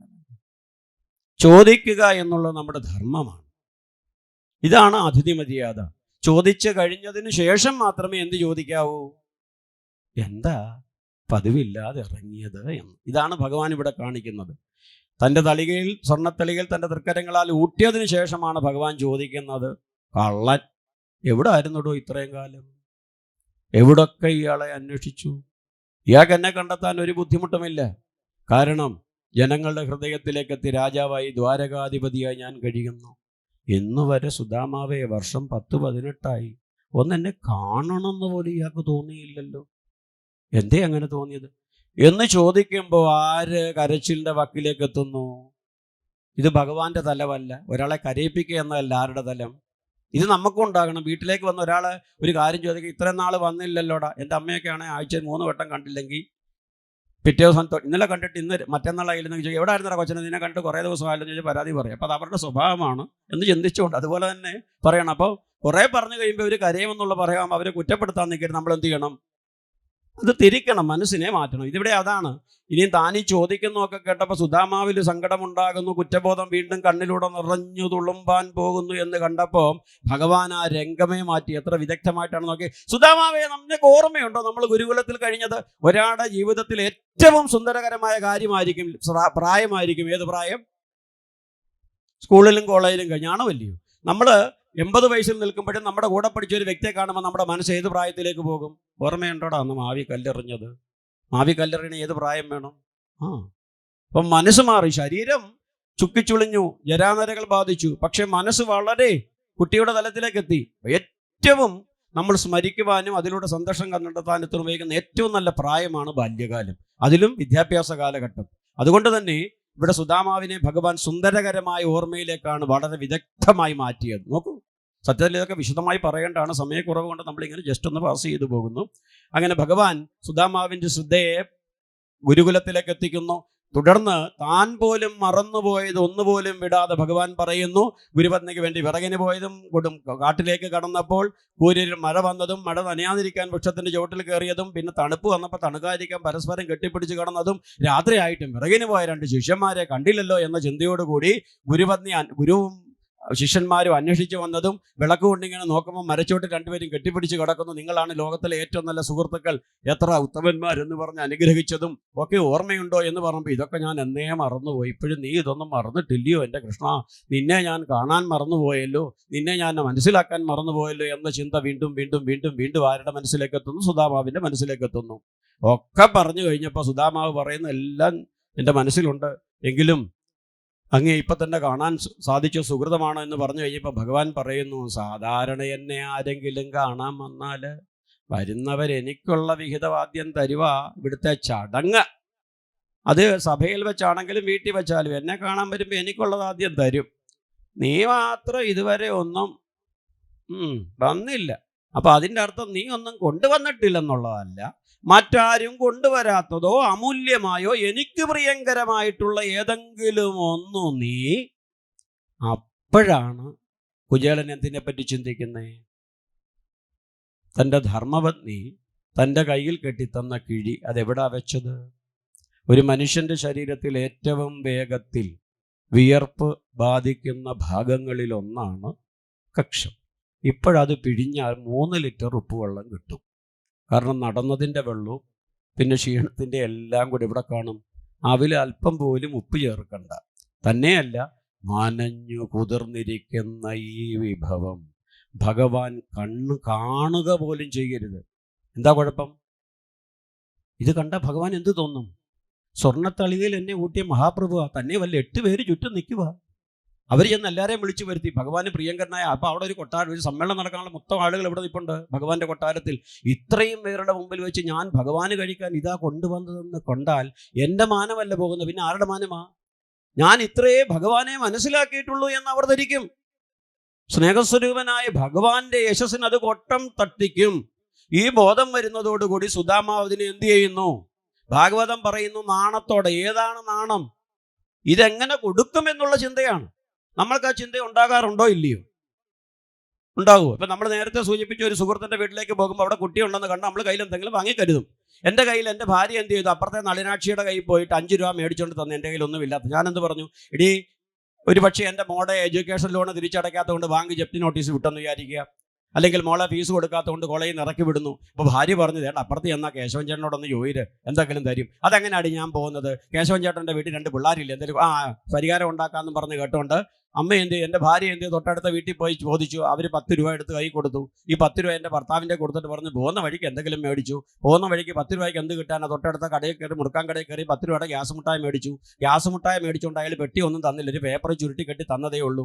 അതെൻ്റെ മടി വെച്ചു. ബാഗ്യം കയ്യിലില്ലായിരുന്നു, ഉടുപ്പില്ലായിരുന്നുകൊണ്ട് പോക്കറ്റും ഇല്ലായിരുന്നു. അതുകൊണ്ട് മടി വെച്ചുകൊണ്ട് ഇങ്ങനെ നടന്നു സുഹൃത്തിൻ്റെ വീട്ടിൽ ചെന്നപ്പോൾ സുഹൃത്ത് ഞാൻ പ്രതീക്ഷിച്ചതിനേക്കാൾ അപ്പുറത്തും സ്നേഹത്തോടു കൂടി എന്നെ സ്വീകരിച്ചു. എന്നിട്ട് എനിക്ക് നല്ല നല്ല ആഹാരം തന്നു. ഞാൻ നോക്കിയപ്പം അവിടുത്തെ കുട്ടികൾ കാഡ്ബറി, മഞ്ച്, കുർക്കുറയൊക്കെ ഇട്ട് തട്ടുന്ന പോലെ തട്ടുക. അത് കാണുമ്പോൾ ഞാൻ എൻ്റെ കയ്യിലുള്ള ഗ്യാസ് മുട്ടായി എടുത്ത കുട്ടികൾക്ക് കൊടുക്കുമോ കൊടുക്കില്ലയോ? ഒന്ന് ഞാൻ നോക്കുമ്പോൾ എന്തിരിക്കും? അയ്യോ, ഇപ്പൊ പേപ്പർ ഏതാ മുട്ടായി ഏതാന്നറിയാൻ വയ്യാത്ത അവസ്ഥ, ഒട്ടിയിരിക്കുക. ഇത് പിള്ളേർ കാണുപോലും ചെയ്യരുത്. പിള്ളേരല്ല, പിള്ളേരുടെ അച്ഛനും അമ്മയും പോലും കാണരുത്. കണ്ടാൽ എന്താ കുഴപ്പം? അവൻ കൊണ്ടുവന്നിരിക്കുക എൻ്റെ കൊച്ചിന് കൊടുക്കാൻ 5 പൈസയുടെ മിഠായി. ഇനി കുട്ടികൾ എന്ത് ചെയ്ത് കാണുമ്പോഴേ എടുത്ത, കാരണം കുട്ടികൾ ഒരിക്കലും ഇഷ്ടപ്പെടില്ല അത്. അപ്പൊ അങ്ങനെ ഒരു ബോധം എന്നിലേക്ക് എത്തിയാൽ ഞാൻ തന്നെ എന്ത് ചെയ്യും? അതിനെ ഒളിപ്പിക്കാൻ ശ്രമിക്കും. ഇതാണ് സുധാമാവ് നമ്മളിൽ നിന്ന് അന്യനെ അല്ല. ആണാകട്ടെ, അമ്മമാരാകട്ടെ, അച്ഛന്മാരാകട്ടെ, സ്വഭാവമാണ് പറയുന്നത്. നമ്മളിലെത്താൻ സാധ്യതയുള്ള തലമാണ്. നമ്മൾ ഇത് ഒളിക്കും. സുധാമാവ് ഇത് ഒളിച്ചപ്പോൾ ഭഗവാൻ അറിഞ്ഞു. കാരണം എന്താ? സുധാമാവ് വീട്ടിൽ നിന്നിറങ്ങുമ്പോൾ മുതൽ, എന്തിന്? ആ അമ്മ 4 വീട്ടിൽ പോയി ആദ്യത്തെ വീട്ടിൽ ഇറക്കാൻ പോകുമ്പോൾ മുതൽ അമ്മയുടെ നാവിലും മനസ്സിലും ഒന്നേ ഉണ്ടായിരുന്നു, ഇരന്നു വാങ്ങുകയാകുണ്ണിയേ കൃഷ്ണ, നീ ഇത് സ്വീകരിക്കുമോ എന്നറിഞ്ഞുകൂടാ. യാചിച്ചു വാങ്ങിയതാ ഭഗവാനെ. ഇതാണ് ഏകമായ ആശ്രയം. ഇത് നീ ഉപേക്ഷിച്ചാൽ മറ്റു മാർഗമില്ല കണ്ണ. കുഞ്ഞുങ്ങൾ മരിക്കപ്പെടും. സന്തതികളെ കൊലയ്ക്ക് കൊടുത്ത മാതാവെന്ന ദുഷ്കീർത്തി എനിക്ക് വരും. മറ്റു മാർഗമില്ല. എൻ്റെ കൃഷ്ണ, നീയേ ശരണമെന്ന് ചിന്തിച്ചുകൊണ്ടാണ് 4 വീട്ടിൽ പോയി ഇരുന്നതും ഉരലിട്ട് അതിനെ ഇടിച്ചതും കിഴിയാക്കി തൻ്റെ പതിയുടെ കയ്യിലേക്ക് കൊടുത്തതും. സുധാമാവ് വീട്ടിൽ നിന്നിറങ്ങുമ്പോൾ മുതൽ അങ്ങയുടെ അരികിലേക്ക് തന്നെ എത്തിക്കണേ. ഒരുപക്ഷെ ദുരഭിമാനം മൂലം ഇദ്ദേഹം വഴിമാറിപ്പോകും. വിടല്ലേ, വിടല്ലേ, അവിടെ തൃച്ചേവടികൾ തന്നെ ചേർക്കണേ എന്നുള്ള പ്രാർത്ഥന. അതുകൊണ്ടാണ് സുധാമാവ് വാതിക്കലേക്ക് എത്തി ഒന്ന് വിളിക്കുന്നതിന് മുമ്പ് ആര് വന്നത്? സുധാമാവിൻ്റെ ഭക്തി ഉണ്ടെങ്കിലും അതിനും അപ്പുറം ഡെഡിക്കേഷൻ ഉണ്ടായിരുന്നു, സമർപ്പണമുണ്ടായിരുന്നു. ആരുടെ? ശുക്ഷാമയുടെ, സുധാമാവിൻ്റെ ധർമ്മപത്നി. ഇതാണ് പതി എത്ര ബുദ്ധിമുട്ടുള്ള ജോലിക്ക് പോയാലും പത്നിയുടെ പ്രാർത്ഥനയുണ്ടെങ്കിൽ. നോക്കൂ, ഇപ്പൊ ഉത്തമയായ ഒരു പത്നി തൻ്റെ പതി ഗൾഫിലോ അല്ലെങ്കിൽ എന്തെങ്കിലും ബുദ്ധിമുട്ടുള്ള ജോലിയിലോ ഒക്കെയാണ് പോയിരുന്നെങ്കിൽ എന്ത് ചെയ്യും? വീട്ടിൽ നിന്ന് ഇറങ്ങിയ ഉടൻ തൻ്റെ പതിയോ മക്കളോ പോയാൽ അമ്മ എന്ത് ചെയ്യും? ഭഗവാനെ, എൻ്റെ ഉഴത്തുമല മഹാദേവ, കാത്തോളനെ കാത്തോളനെ കാത്തോളനെ, എൻ്റെ കൊച്ചു ബസ്സിലാ പോയിരിക്കുന്നു അല്ലെങ്കിൽ ട്രെയിനാ പോയിരിക്കുന്നു. നോക്കൂ, ഈ ചിന്ത ഇത് വലിയ ഗുണമാണ്, ഒരു രക്ഷാകവചമായി മാറും. ആ പ്രാർത്ഥന മതി, മറ്റൊന്നും വേണ്ട. ആ പ്രാർത്ഥന സ്വാഭാവികമായി ഈശ്വര എന്ന് വിളിക്കുന്നുണ്ട്. ആരിലേക്കെത്തും? ഈശ്വരൻ. അതുകൊണ്ട് പ്രൊട്ടക്ഷൻ തീർക്കാൻ വേണ്ടി ഭഗവാൻ ആ പരിസരത്തുള്ളവരിലൂടെ തൻ്റെ ഇച്ഛയെ നിറവേറ്റും. ആരെങ്കിലുമൊക്കെ ഒരു പരിചയമില്ലാത്തവർ പോലും പലപ്പോഴും സഹായിക്കാൻ മുതിരും. അതൊക്കെ അതുകൊണ്ടാണ് ഈശ്വര പ്രാർത്ഥനയുടെ പരിണിത ഫലമാണ്. അടുത്ത കാലത്ത് നമ്മൾ കണ്ടു, MG റോഡിൽ ഏകദേശം 30 വയസ്സ് പ്രായമുള്ള ഒരു മനുഷ്യൻ 2 വീലറിലൂടെ സഞ്ചരിക്കുമ്പോൾ വണ്ടി ഇടിച്ച് താഴെ വീണു. ആ വ്യക്തിയുടെ ചുറ്റുപാട് 7-8 മിനിറ്റ് നിരന്തരം ഒരുപാട് ആളുകൾ പോയി, കാറിലും ബൈക്കിലും ഒക്കെ. ആരും ശ്രദ്ധിച്ചില്ല. പക്ഷേ 23 വയസ്സുള്ള ഒരു യുവതി, 2 വീലറിൽ പോയ ഒരു യുവതി തൻ്റെ വണ്ടി റോഡ് സൈഡിൽ നിർത്തിയിട്ട് ആ പെൺകുട്ടി വന്ന് ഈ നട റോഡിൽ കിടന്ന വ്യക്തിയെ പിടിച്ചെഴുന്നേൽപ്പിച്ചപ്പോൾ തങ്ങളും കൂടെ എന്തെങ്കിലുമൊക്കെ ചെയ്യണമെന്ന ബോധ്യം വന്ന് കണ്ടു നിന്നവർ കൂടെ ഓടിയെത്തി ആ യുവാവിനെ മെഡിക്കൽ ട്രസ്റ്റിൽ എത്തിച്ചുകൊണ്ട് അയാൾ ഇന്നും ജീവനോടുണ്ട്. അപ്പൊ ആ യുവാവിനെ സംബന്ധിച്ചിടത്തോളം ആ പെൺകുട്ടി ആരാണ്? ഈശ്വരി. അതാണ് ഈശ്വരി, മറ്റേതൊന്നുമല്ല. നമ്മൾ വിചാരിക്കണ്ട ശ്രീകോവിലിൽ നിന്ന് ഭഗവാൻ, ഒരുപക്ഷെ ആ യുവാവ് ഈശ്വരഭക്തനായിരിക്കാം, അല്ലെങ്കിൽ അദ്ദേഹത്തിൻ്റെ അമ്മ ഈശ്വരഭക്തിയായിരിക്കാം, അച്ഛനായിരിക്കാം, വിളിച്ചു കാണും എൻ്റെ പരമേശ്വരി, അതുകൊണ്ടായിരിക്കും ആര് തന്നെ വന്നത് പെൺകുട്ടി, അല്ലെങ്കിൽ എൻ്റെ പരമേശ്വര എന്ന് വിളിച്ചു കാണും, അതുകൊണ്ടായിരിക്കും എനർജിയിലൂടെ ആര് വന്നത്. നോക്കൂ, ഇതാണ് ഈശ്വരൻ. ഈശ്വരൻ ഏത് രൂപത്തിലും പ്രത്യക്ഷനാകും. തൃക്കോയിലിരിക്കുന്ന രൂപത്തിലാകണമെന്ന് മാത്രം ആഗ്രഹിക്കാതിരിക്കൂ. എൻ്റെ ആവശ്യം എന്താണോ അത് അറിഞ്ഞു സാധിച്ചു തരുന്നവനാണ് ഈശ്വരൻ. ഇവിടെ സുധാമാവ് ഇങ്ങനെ പറയുമ്പോൾ ഭഗവാന്റെ കാതിൽ നിരന്തരം മുഴങ്ങിയിരുന്നു ആരുടെ ശബ്ദം? കൃഷ്ണ കൃഷ്ണ എന്നുള്ള വിളി. ആരുടെ വിളിയാ എത്തിയത്? സുധാമാവിൻ്റെ വിളിക്കും അപ്പുറം പരിശുദ്ധിയുടെ മൂർത്തിമത് ഭാവമായ അമ്മയുടെ വിളി ഉണ്ടായിരുന്നു. അപ്പോഴും പ്രാർത്ഥിക്കുക, കണ്ണ ഇരുന്ന് വാങ്ങിയതാണെന്നുള്ളതായിരുന്നു ഭഗവാന്റെ കാതിൽ അങ്ങനെ അലിവലിച്ചത്. അതുകൊണ്ട് ഇനി അമ്മയെ വിഷമിപ്പിക്കാൻ പാടില്ല. ഇയാൾ ഇത് മനഃപൂർവ്വം ഒളിച്ചു വെച്ചിരിക്കുക, ഇയാൾക്കറിയാം ഇതെനിക്ക് തരാൻ കൊള്ളത്തില്ലെന്ന്, തന്നാൽ മറ്റുള്ളവരുടെ മുമ്പിൽ മാനം പോകുമോ എന്ന് ഭയപ്പെട്ടിരിക്കുന്നു. അതുപോലും ഭഗവാൻ ചോദിച്ചില്ല. എന്താണോ ഇയാൾ ഒളിപ്പിച്ചു വെച്ചെന്ന് ചോദിച്ചോ? പിന്നെന്താ ചെയ്തത്? എന്താ ചോദിച്ചത്? ഞാൻ കവർന്നെടുക്കുന്നവനാണെന്നാ ധരിച്ചു വെച്ചിടൂ. അത് ഗുരുകുലത്തിൽ ഒരു തമാശക്ക് ചെയ്താ മാഷേ. ഇപ്പൊ ഞാൻ ആരാ? രാജാവാ. എങ്കിലും ഇയാൾ എന്താ ആഗ്രഹിക്കുന്നു? ഞാൻ കവർന്നെടുക്കണമെന്ന്. നീ എന്താ ആഗ്രഹിക്കുന്നു അതുപോലെ ഞാൻ എന്ത് ചെയ്യും? നോക്കൂ, ഇതാ ഭഗവാന്റെ. ഇപ്പൊ ഇവിടുത്തെ ദീപാരാധന നടക്കുന്നു. ഒരു കള്ളം വന്നിട്ട് എന്തായിരിക്കും പ്രാർത്ഥിക്കുന്നത് മുമ്പിൽ നിന്ന്? ഭഗവാനെ, ഇന്ന് വൈകിട്ട് കയറുന്ന വീട്ടിലെ വാതിൽ തുറന്ന് കിടക്കണേ, പുറകിലത്തെ വാതിൽ തീർച്ചയായും തുറക്കണേ, അടച്ചാൽ ഒരു കുറ്റിയ ഇടാവേ, അലമാരിയുടെ താക്കോൽ എനിക്ക് കാണാവുന്ന ഭാഗത്ത് നിൽക്കണേ എന്ന് അയാൾ. തൊട്ട് പുറകെ നിൽക്കുന്ന വീട്ടുടമസ്ഥൻ എന്ത് പറയും? ഭഗവാനെ, കൊച്ചിൻ്റെ അടുക്ക് വരെ പോവാ, കാശൊന്നും കള്ളം കൊണ്ടുപോവാ, സൂക്ഷിച്ചോണേ എന്ന് വീട്ടുകാർ പ്രാർത്ഥിക്കും. അതിൻ്റെ പുറകെ നിൽക്കുന്ന പോലീസുകാരൻ, ഇവിടെ മുഴുവൻ മോഷണമായതുകൊണ്ട് നാട്ടുകാർ മുഴുവൻ DSPയെ വിളിച്ച് പരാതി പറഞ്ഞു. DSP ഇന്നലെ ഉടനെ വിളിച്ച് പറഞ്ഞത് കള്ളനെ ഉടനെ പിടിച്ചിട്ട് തന്നെ സസ്പെൻഡ് ചെയ്യും. അതുകൊണ്ട് ഭഗവാനെ കള്ളനെ കാണാൻ അനുവദിക്കണേ. ഇപ്പൊ മൂന്നൂടെ ആരെടുക്കലാണ് പറയുന്നത്? അപ്പൊ ഭഗവാൻ 3 പേരുടെ പ്രാർത്ഥന കേൾക്കുമ്പോഴും എന്ത് പറയും? കള്ളം പറയുമ്പോൾ എന്ത് പറയും? തഥാസ്തു, നിന്റെ ആഗ്രഹം എന്താണോ അതുപോലെ നടക്കട്ടെ. വീട്ടുകാരൻ്റെ ആഗ്രഹം എന്താണ്? തഥാസ്തു. ചോദിക്കുന്നത് കൊടുക്കുക, അതാണ് ആരുടെ ധർമ്മം? ഈശ്വരൻ്റെ. ഇനിയും പോലീസുകാരനോട് എന്ത് പറയും? തഥാസ്തു. പക്ഷേ തഥാസ്തു എന്ന് പറയുമ്പോൾ കള്ളനെ പിടിക്കണമെങ്കിൽ കള്ളനേക്കാൾ കൂടുതൽ ബുദ്ധിയിൽ ഞാൻ നീങ്ങണമെന്ന വിവേചന ബുദ്ധി ആർക്കുണ്ടാകണം? പോലീസുകാരനുണ്ടാകണം. കാരണം പോലീസിനേക്കാൾ കവിഞ്ഞ ഇന്ത്യ ആയിരിക്കും ആർക്കുള്ളത്? കള്ളന്. തന്നെ പിടിക്കരുത്. അപ്പൊ അതിനെ മറികടക്കണം. ഇനിയും വീട്ടുകാരൻ വളരെ ജാഗരൂകനാകണം. തൻ്റെ വിഭവങ്ങളൊന്നും കള്ളൻ കൊണ്ടുപോകാത്ത രീതിയിൽ സുരക്ഷിതമാക്കി വെക്കേണ്ട മാനുഷികമായ ബുദ്ധിയും ശക്തിയുമുള്ളവരാണ് ആര്? നമ്മൾ ഓരോരുത്തരും. അപ്പൊ നമ്മുടെ ശക്തിയായിരിക്കണം, ബുദ്ധിയായിരിക്കണം പ്രവർത്തിപ്പിക്കേണ്ടത്. നഷ്ടപ്പെട്ടിട്ട് ഉഴത്തുമല ഭഗവാനോടൊന്ന് പരാതി പറഞ്ഞിട്ട് കാര്യമില്ല. എന്നാലും കൊണ്ടുപോയല്ലോ എന്ന് ചോദിച്ചാൽ ഭഗവാനാണോ എഴുത്തതല്ല.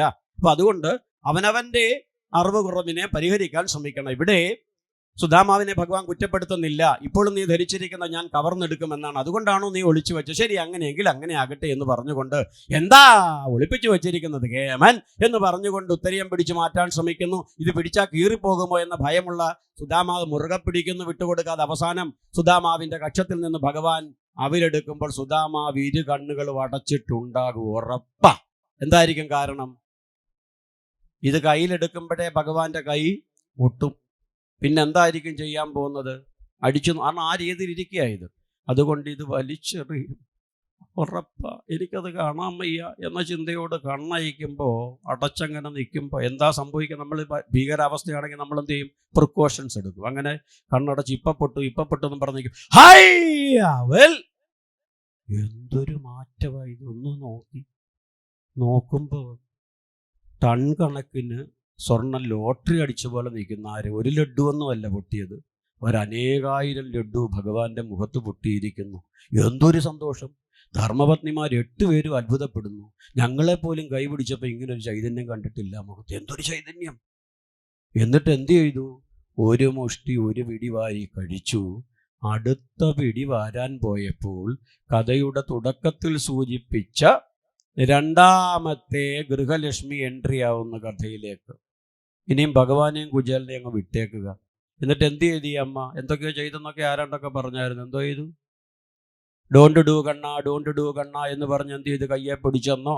എന്താ പിടിച്ചതിന് കാരണം? ഇനി പിടിച്ചെന്ന് തന്നെ വെച്ചു. പിടിച്ചിട്ടൊന്നുമില്ല, പിടിച്ചെന്ന് തന്നെ വെച്ചു. എന്താ കാരണം? ഭഗവാൻ ദാസൻ്റെ ആശയാകുമെന്നോ? പിന്നെ ലക്ഷ്മിദാസിയാകുമെന്നു. അപ്പൊ ഈശ്വരൻ എന്ന് പറഞ്ഞാൽ എന്താ? ക്ഷയമില്ലാത്തവനെന്നാണ്. അപ്പൊ അങ്ങനെയാണെങ്കിൽ തന്നെയല്ല, ഈശ്വരൻ എന്ന് പറഞ്ഞാൽ എത്ര ആളുകൾ വന്ന് ആശ്രയിച്ചാലും ശക്തിക്ക് ശോഷണം സംഭവിക്കാത്ത ചൈതന്യം ഏതോ അത് ഈശ്വരത്വം. അങ്ങനെയാണെങ്കിൽ സുധാമാവിന് കൊടുത്ത ഭഗവാന്റെ ചൈതന്യം മൊത്തം പോകുമോ? എന്നാൽ ഒരാൾ തൻ്റെ സമ്പത്ത് മുഴുവൻ വന്ന് ദാനം ചോദിക്കുന്നവന് കൊടുത്താൽ ദരിദ്രനാകുമോ ഇല്ലയോ? എടീ, ഇപ്പം ഞങ്ങൾ ഈ നട്ടുച്ച നേരത്തെ വിശന്നിരിക്കുമ്പോൾ എന്താ ഇപ്പം വിശ്വസിക്കേണ്ടത്? നിങ്ങൾ എന്താ ഇപ്പം അറിയുന്നത്? സിമ്പിളായിട്ട് പറഞ്ഞാൽ 2 തലമുണ്ട്. ഒന്ന്, ഭഗവാൻ ഒന്ന് കഴിക്കാൻ രണ്ടാമത്തെ പിടി വാരാൻ തുടങ്ങുമ്പോഴേ ധർമ്മപത്നിയായ ലക്ഷ്മി ഒന്ന് നോക്കിയതേ ഉള്ളൂ, ഭഗവാനെ ഒന്ന് സ്പർശിച്ചതേ ഉള്ളൂ. ഇപ്പം തൻ്റെ ഭാര്യ തന്നെ ഒന്ന് നോക്കുമ്പോൾ അതേതുദ്ദേശത്തോടു കൂടിയാണ് നോക്കിയത് എന്ന് മറ്റാരും മനസ്സിലാക്കിയില്ല എങ്കിലും ആ നോട്ടത്തിൻ്റെ അർത്ഥം ശരിയായി മനസ്സിലാക്കേണ്ട വ്യക്തിയെ വിളിക്കുന്ന പേരാണ് ഭർത്താവ്. ഭാര്യ ഒന്ന് നോക്കുമ്പോൾ ഗുണത്തിനാണോ ദോഷത്തിനാണോ അപകട ഭീഷണിയാണോ എന്ന് കൃത്യമായി മനസ്സിലാക്കാൻ കഴിവുള്ളവൻ്റെ പേരാണ്, പദവിയുടെ പേരാണ് ഭർത്താവ്. ഇവിടെ ലക്ഷ്മി ഒന്ന് നോക്കിയതേ ഉള്ളൂ, ഭഗവാന് മനസ്സിലായി അർഹതപ്പെട്ട രീതിയിൽ കിട്ടി, അർഹതപ്പെടാത്തതിൽ കൂടുതൽ കിട്ടിയാൽ നമ്മൾ ആരാവും? അഹങ്കാരികൾ. അതും അധ്വാനിക്കാതെ കിട്ടിയാൽ മഹാഹങ്കാരിയാകും. അതുകൊണ്ടാണ് ധർമ്മപത്നി പറഞ്ഞത് അവിടെ ഭഗവാന് വേണമെങ്കിൽ ഇപ്പം എൻ്റെ ഭാര്യ എൻ്റെ തോളെ കൈവച്ച് മനുഷ്യ കൊടുത്താൽ മതി എന്ന് പറഞ്ഞപ്പോൾ ഞാനുണ്ടെന്ന് പറയും, ഞാൻ ആ ചെലവിന് കൊണ്ടുവരുന്നു, നിൻ്റെ ആടെ അകത്ത് കയറി പൊടിയെന്ന് പറയും. ഭഗവാൻ ഒരു അക്ഷരം പറഞ്ഞില്ല. അതോടുകൂടി എന്ത് ചെയ്തു? പൊതി ചുരുട്ടിക്കെട്ടി ആരുടെ കൊടുത്തു? മഹാലക്ഷ്മിയുടെ കൈ കൊടുത്തു. അവിടെ അനുസരിച്ചു ഭഗവാൻ ഒരു സ്പർശനത്തിലൂടെ. കാരണം ഐശ്വര്യത്തിൻ്റെ പ്രതീകമാണ്, ഡിപ്പാർട്ട്മെന്റ് ഓഫ് ഹെഡാണ് ആര്? മഹാലക്ഷ്മി. ദേവിയുടെ വകുപ്പാണ്. ദേവി മതിയെന്ന് പറഞ്ഞാൽ വെറുതെ പറയില്ല, ആവശ്യത്തിനുള്ളത് കൃത്യമായി അവിടെ എത്തിക്കാണും. ഇതെങ്ങനെയായിരിക്കും നമ്മുടെ ജീവിതത്തിൽ പ്രാവർത്തികമാകുന്നത്? എൻ്റെ ഭർത്താവ് ഒരു പക്ഷേ ഗൾഫിൽ നിന്നോ അല്ലെങ്കിൽ ജോലി സ്ഥലത്തു നിന്ന് വരുമ്പോൾ തൊട്ടടുത്ത പ്രദേശത്തിലെ കുറേ യുവാക്കൾ ഒരു പരിപാടി നടത്തുവാൻ ഒരു ക്ലബ്ബിൽ ക്രിയേറ്റ് ചെയ്തിട്ട് അതിൻ്റെ പിരിവിന് വേണ്ടി എൻ്റെ വീട്ടിലേക്ക് വരുന്നു എന്ന് ധരിക്കുക. പിരിവിന് വന്ന യുവാക്കൾ എൻ്റെ ഭർത്താവിനെ കണ്ടിട്ട് അങ്ങനെയാണ് ഞങ്ങളുടെ ലക്ഷ്യം, അങ്ങേ പോലെയുള്ളവരാണ് ഞങ്ങളുടെ ലക്ഷ്യം, അങ്ങനെ ദാനതൽപരനാണ്, ഞങ്ങളുടെ എല്ലാ കാര്യത്തിലും പിന്തുണ കൊടുക്കുന്നവനാണ്, എന്തൊരു മനസ്സാണ് എന്ന് പറഞ്ഞ് കുറേയേറെ പറഞ്ഞു കഴിയുമ്പോഴത്തേക്ക് അങ്ങയുടെ മനസ്സങ്ങ് സന്തോഷത്താൽ നിറയും. അപ്പോൾ എന്താ നിങ്ങൾ വന്നത്? ഞങ്ങൾ ഇങ്ങനെ ഒരു കാര്യം നടത്താൻ തീരുമാനിച്ചിരിക്കുന്നു, അതിന് ഞാനെന്ത് വേണം? എന്തെങ്കിലും സംഭാവന തരണം. എത്ര നിങ്ങൾ ഉദ്ദേശിക്കുന്നത്? നിങ്ങളുടെ രസീത് എത്ര? രസീതൊന്നും അങ്ങയോട് പറയുന്നത്, അതൊക്കെ മറ്റ് സാധാരണക്കാർക്കുള്ളതാണ്. അങ്ങയോട് രസീതൊന്നും പറയേണ്ട കാര്യമില്ല, അങ്ങേ ആരാ? ഉത്തമനായ മനുഷ്യനല്ലേ, അതുകൊണ്ട് അങ്ങക്ക് എന്ത് തരാൻ തോന്നുന്നു അത് മാത്രം തന്നാ മതി. ഇയോടി ഇപ്പം ആര് കുടുങ്ങി? ഇങ്ങനെ ആലോചിക്കും, എന്ത് ചെയ്യണം. അവസാനം എന്ത് പറയും? ശരി, എന്നാൽ പിന്നെ ഞാനൊരു 10,000 രൂപ തന്നേക്കാന്ന് പറയുമ്പോൾ വന്ന പിരിവുകാരെന്ത് ചെയ്യും? ഇത് കേട്ട് ഞെട്ടും. കാരണം അവരെത്രേ പ്രതീക്ഷിച്ച് കാണത്തുള്ളൂ. ഏറി വന്ന 1000. അവരങ്ങോട്ടും ഇങ്ങോട്ടും നോക്കും, 10,000-ന് ഏത് കൂപ്പൺ കൊടുക്കണം, കൈ കരുതിയിട്ടുമില്ലെന്നിങ്ങനെ അങ്ങോട്ടും ഇങ്ങോട്ടും നോക്കുമ്പോൾ വീട്ടുകാരൻ എന്ത് വിചാരിക്കും? അയ്യോ, ഞാൻ കൊടുക്കാമെന്ന് പറഞ്ഞത് കുറഞ്ഞു പോയോ? എന്നാൽ പിന്നെ ഒരു കാര്യം ചെയ്യും, എന്നാ ഒരു എന്ന് പറയുമ്പോൾ എന്ത് ചെയ്യണം? ആര് എൻട്രി ആവണം? എന്നിട്ട് എന്ത് പറയണം? മനുഷ്യ കൊടുക്കരുതെന്ന് പറഞ്ഞാൽ എന്താ കുഴപ്പം? വേണ്ട ചേട്ടാ, ധാരാളം ഒന്ന് പബ്ലിക്കായിട്ട് പറഞ്ഞാൽ എന്താ കുഴപ്പം? ഇവർ വീട്ടിൽ നിന്ന് ഇറങ്ങിയ ഉടനെ നാട്ടുകാരോട് മുഴുവൻ വിളിച്ചു പറയും, ആര്? ആ ചേട്ടൻ കുഴപ്പമില്ലായിരുന്നു, വളരെ ഡീസൻ്റ് ആയിരുന്നു, അവിടെ ഒരു ഭാര്യ ഉണ്ടായിരുന്നു, എൻ്റെ ദൈവമേ, അവരില്ലായിരുന്നെങ്കിൽ 20,000 രൂപ പാട്ടും പാടി മേടിച്ചുകൊണ്ട് വരാമായിരുന്നു. അവരൊന്നും സമ്മതിക്കത്തില്ല. വെറുതെ നമ്മളായിട്ട് നമ്മുടെ ഗ്ലാമർ മറ്റുള്ളവരുടെ മുമ്പിൽ കളയുന്ന ഒരു പ്രവൃത്തിയും നമ്മളായിട്ട് ചെയ്യരുത്. അതുകൊണ്ട് ശ്രദ്ധിക്കണം. ഇവിടെ അങ്ങനെ വരുമ്പോൾ എന്ത് പറയണം? ഒന്ന് തൊടണം. തൊടുമ്പോൾ സ്വാഭാവികമായി ചോദിക്കും, നീ നിൻ്റെ പണി നോക്കാൻ പറയും, എൻ്റെ സ്വഭാവമാണെങ്കിൽ. അപ്പോൾ എന്ത് പറയും? രണ്ട് അത്യാവശ്യത്തിന് ഫോൺ വന്നിരിക്കും, നല്ലൊരു കാര്യം പറയട്ടെ എന്ന് പറഞ്ഞ് എന്ത് ചെയ്യണം? അകത്തേക്ക് വിളിച്ചോണ്ട് എന്നിട്ട് പറഞ്ഞു ഇപ്പം തന്നെ കൊടുക്കാമെന്ന് പറഞ്ഞിട്ട് അവർ ഞെട്ടിയിരിക്കുക. അതുകൊണ്ട് ധാരാളം നാളെയും വരെ ആളുകൾ വരും. ചേട്ടൻ വന്നത് അറിഞ്ഞുകൊണ്ട് നാളെയും വരും. ഇനി മരുന്ന് മേടിക്കാൻ ആൾ വരും, കൊടുക്കണം. ഒരാൾക്ക് തൻ്റെ കയ്യിലുള്ളത് മുഴുവൻ കൊടുക്കുന്നതിനേക്കാൾ ഉത്തമമാണ് അനേകം വ്യക്തികൾക്ക് കൊടുക്കുന്നത്. ഇനിയും ദാനം കൊടുക്കുന്നതിലോടുകൂടി ദാനം കൊടുക്കുന്നവൻ ഒരിക്കലും ദരിദ്രനാകരുത്. ഇത് യുക്തിയുടെ തലത്തിൽ ഞാൻ മറ്റുള്ളവർക്ക് ദാനം കൊടുക്കുന്നതോടുകൂടി എൻ്റെ നിലയും വിലയും അറിഞ്ഞു വേണം ഞാൻ ദാനം ചെയ്യാൻ. അപ്പോൾ ഭർത്താവ് ഒരു ദുർവ്യയം ചെയ്യുന്നവനാണെങ്കിൽ, ദാനമല്ല, ഭർത്താവ് ദുസ്വാതന്ത്ര്യമോ അല്ലെങ്കിൽ ദുസ്വഭാവം ഇല്ലെങ്കിൽ ഭാര്യ, ചില ഭാര്യമാർക്കും ഇത് ബാധകമാണ്. ഭർത്താവ് ചിലപ്പോൾ 100 രൂപ കൊണ്ടുവന്ന് അപ്പുറത്തെ വീട്ടിലെ പോയി 1000 കൂടെ കടം മേടിച്ച് എന്ത് ചെയ്യും? മുച്ചൂടും മുടിക്കും. അവസാനം ഭർത്താവ് കുതിരയുടെ കൂട്ടോ കാളയുടെ കൂട്ടോ ജീവിതകാലം മുഴുവൻ എന്ത് ചെയ്യേണ്ടി വരും? ജോലി ചെയ്യേണ്ടി വരും, സ്വസ്ഥത കിട്ടില്ല. അപ്പോൾ ഈ 2 പേർക്കും ആപ്ലിക്കബിളാണ്. അപ്പോൾ മനസ്സിലാക്കേണ്ടത് എന്താണ്? എൻ്റെ ഭർത്താവ് കൊണ്ടുവരുന്ന ഓരോ തുട്ടും ധർമ്മത്തിനും നീതിക്കും ഉപയോഗപ്രദമാകണം. അല്പമെങ്കിലും മിച്ചം വെക്കണം. മിച്ചം വെച്ച് മറ്റുള്ളവരെ സഹായിക്കണം എന്ന് മാത്രമല്ല, നാളെ എൻ്റെ ഭവനത്തിൽ ഒരു അത്യാവശ്യം വരുമ്പോൾ അതിനുള്ള മുതലക്കുട്ടായിട്ട് മാറണം എന്ന വിവേക ബുദ്ധി മഹാലക്ഷ്മിക്ക് തുല്യം ഓരോ അമ്മമാരിലും ഇതാണ് രണ്ടാമത്തെ അമ്മയുടെ എൻട്രിയുടെ ലക്ഷ്യം. ആദ്യത്തെ അമ്മയുടെ പറഞ്ഞു. ഇനിയും സുധാമാവ് എന്ത് ചെയ്യുന്നു? ഭഗവാൻ സ്വല്പത്തിൽ കിടത്തി ഉറക്കുന്നു, വീട്ടിലേക്ക് രാവിലെ യാത്ര അയക്കുന്നു. വീട്ടിലെ കൊട്ടാരത്തിൽ നിന്ന് ഇറങ്ങി കുറേ നടന്നപ്പോഴാ ദ്വാരകയുടെ അതിർത്തി കഴിഞ്ഞ് പുറത്തെത്തിയപ്പോഴാ എന്ത് ഓർമ്മ വന്നത്?